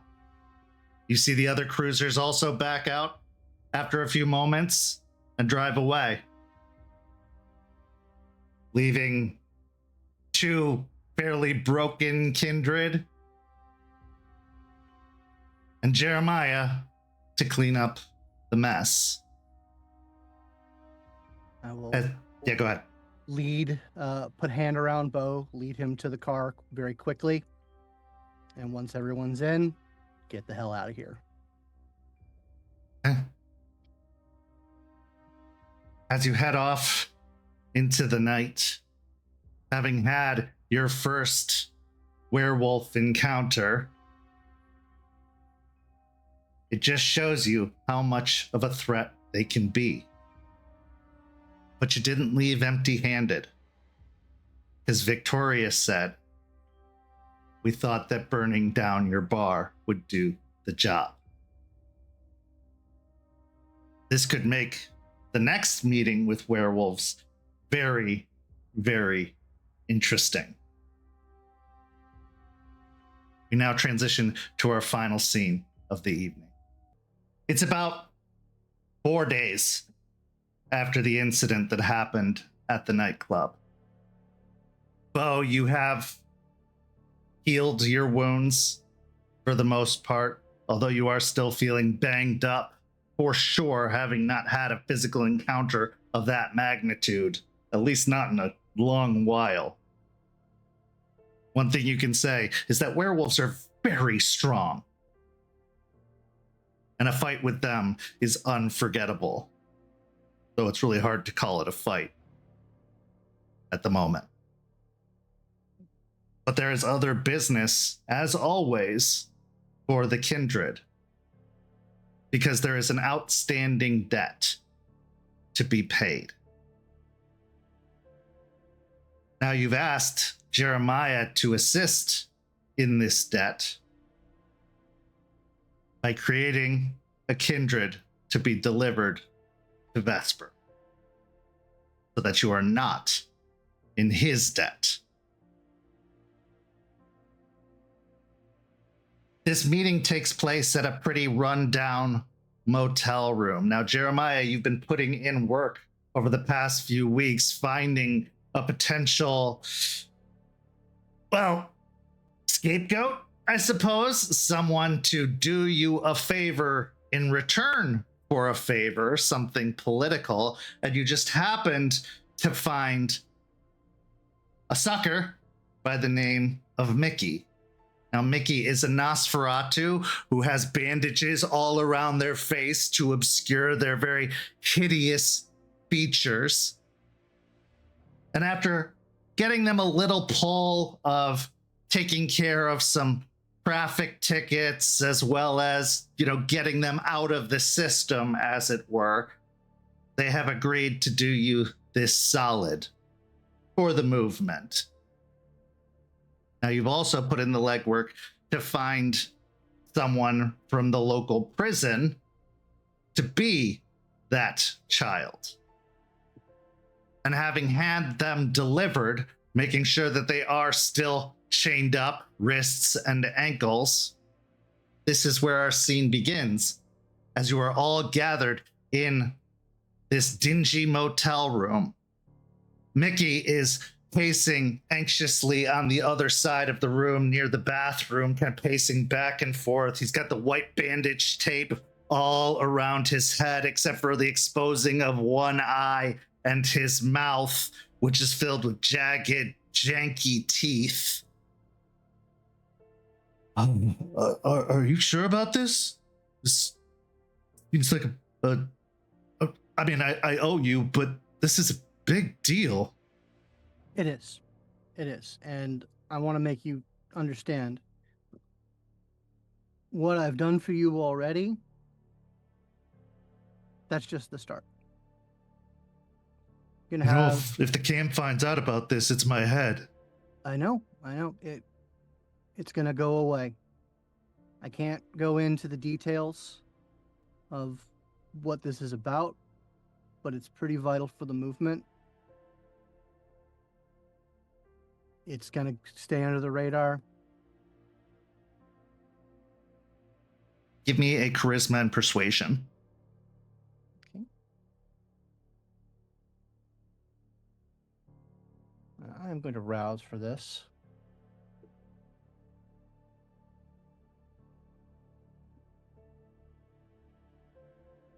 Do you get hungrier?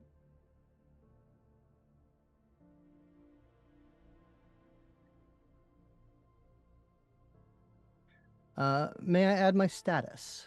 Yeah, absolutely.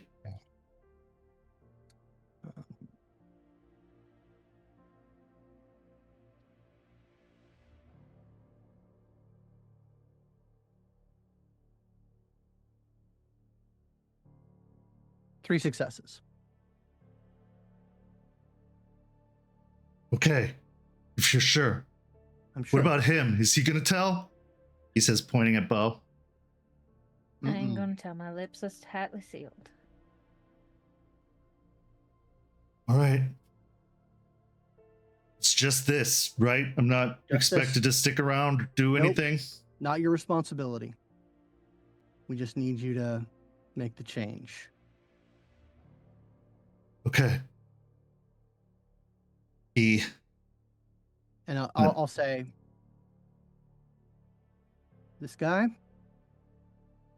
real piece of shit. Not sure if that makes me feel better or worse, but okay.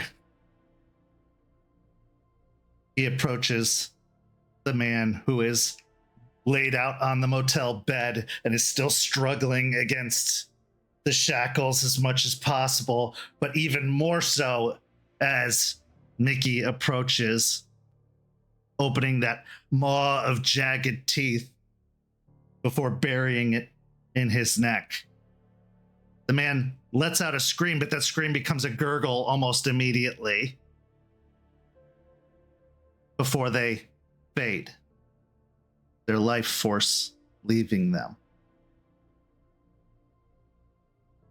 Beau, this is far too reminiscent of the change you made with Bethany, but much more violent, much more aggressive, like an animal devouring its prey. You can even hear the snarls and slurps as Mickey drains all of the blood out of this man. A moment later, he lifts his head up. There's blood around the white bandages that are covering his chin and nose. Okay. He lifts his wrist up, pulling it back from the gnarled hooded sweatshirt that he wears, and bites into his wrist before shoving it into the man's mouth. The Nosferatu transformation isn't immediate. It is long, it is drawn out, and it is extremely painful to the one undergoing it. But lucky for you, You have been spared having to watch that as the man immediately falls into a coma, a temporary coma. He will awaken the next night when the transformation is in full swing. Mickey then licks his wrist, closing the opened bite. He pulls down the sleeve of his hooded sweatshirt. You're gonna get rid of him? Yeah. Yeah. Because if they get any of his blood, they can trace it back to me if they got Tremere. I don't think that's going to be a problem. Okay. Well, should be done then. It is. And you need anything else? I got you. Okay. I'm gonna get out of here. Don't want to hang around just in case. No. Get out. We're good. Thanks for the help, Jeremiah. He moves towards the door, opening it, pulling the hood of his gnarled hoodie up over his head before slinking out into the night. The two of you look at the bed where this man, covered in blood all over his shirt, his neck, his mouth, lies still as the grave. Eyes wide with shock, but with that yellow paleness of the dead. All right. Let's wrap him up. Yep. Get him delivered. As you take the body, wrapping it up in the sheets from the motel, carrying it out to the car. This is the price you pay for dealing with Vesper. Sure, they were a criminal. Sure, they were a very bad person. But they were a person. But not anymore. Now, they are a sacrifice. Beau. Yeah. We did this. I made this happen because you are my comrade. This is a big deal. Mickey's a solid guy, but this is...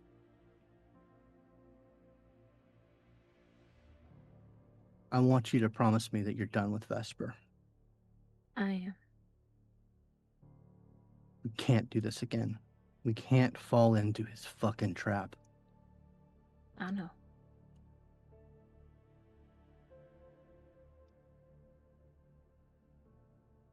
Let's get it done. Let's do this. As you put the man into the trunk of the car, you begin the long drive to Ybor City, to Evanes.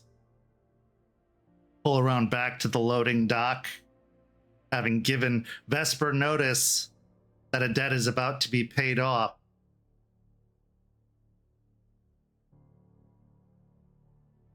You aren't greeted by Vesper at the back door, but you are greeted by the three hooded individuals that you know, Beau, from the Vauldery. They don't say anything. They just move up to the trunk of the car. They lift the wrapped body out, and they carry it inside. Jeremiah, roll me a wits and awareness. And yes, I'll let you have heightened senses because of the situation you're in. You'd probably be on guard.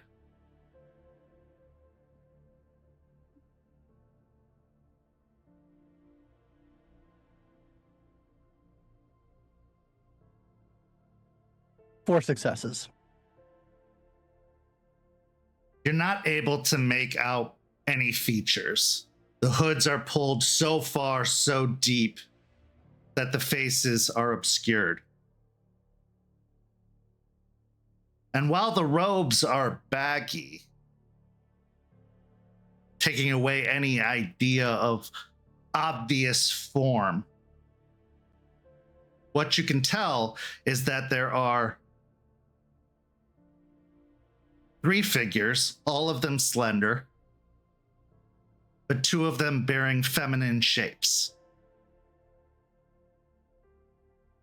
That much you can tell. But it's so fast before you can get any more details. They're there and then they're gone with their one prize. Looking up to the window upstairs, you can see the silhouette of Vesper watching out the window. Beau, you hear a voice in your mind say, "Our business is concluded. For now." Hearing that in their mind, Beau will visibly relax and give a nod to the window. The 2 of you climb into the car once more, driving off into yet another dark night. You can justify the deed all you like. They were a criminal. They were probably going to death row. Maybe they were on death row. But it's one thing to know that.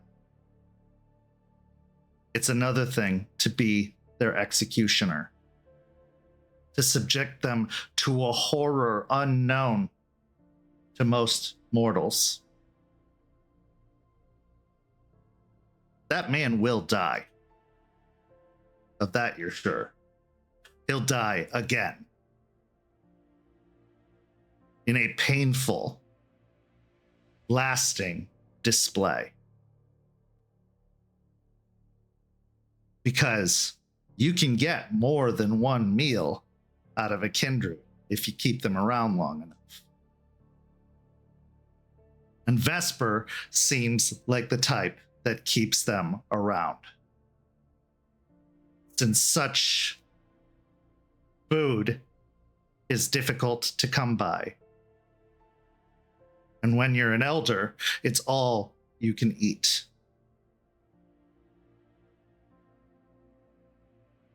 Community. There is the community you share with mortals, desperately trying to cling to your humanity. There's the community you share with a coterie of matching ideals, common ground, similar ambitions. And then there's the community of kindred society, if you could call it that. Most of the time, it's political. It's social. They want the same thing you want, to cling to humanity while also attempting to fulfill their goals. But it has a very dark side, as all communities do, whether they like to admit it or not.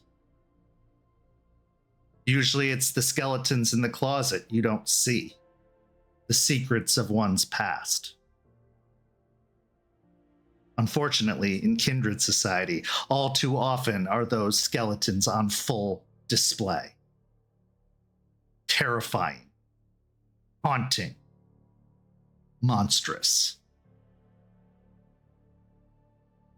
But who was the monster tonight? Vesper? Or those who owed Vesper a debt? This is where our story comes to a close this evening. but not without one last scene. Our final scene takes us to a very dark room. There is the faint glow of a computer monitor. Looks like it's on a password-protected, locked screen. A figure steps in front of the monitor and sits in the chair. Wearing hooded clothing, they reach out and begin to type at the keyboard, filling in the password. Before they hit enter, they reach up underneath their hood. And just as they're hitting enter with one hand, they remove the bandages from around their face. As the monitor says, "Hello, Masterson." This is where our story comes to a close this evening. Thank you so much to these amazing players. Thank you to everybody watching at home. Go follow St. Pete by Night on all of that social media. Join our community by following that Discord link. And if you really like what you see here, you should sign up for the Ko-fi for as low as $5 a month to get access to all the behind the scenes goodness we have. Even though we were on break this last 2 weeks, the Ko-fi did not sit idle. We dropped a bunch of sneak peeks to artwork for some of our shows. So go check that out by joining the Ko-fi. But for these amazing players, I'm Kent. We're back, baby. We got Rage Across Tampa this week. We got Hellhounds this week. And we'll be back with another episode of Red Tide Rising next week. Thank you so much for watching, and we'll see you next time.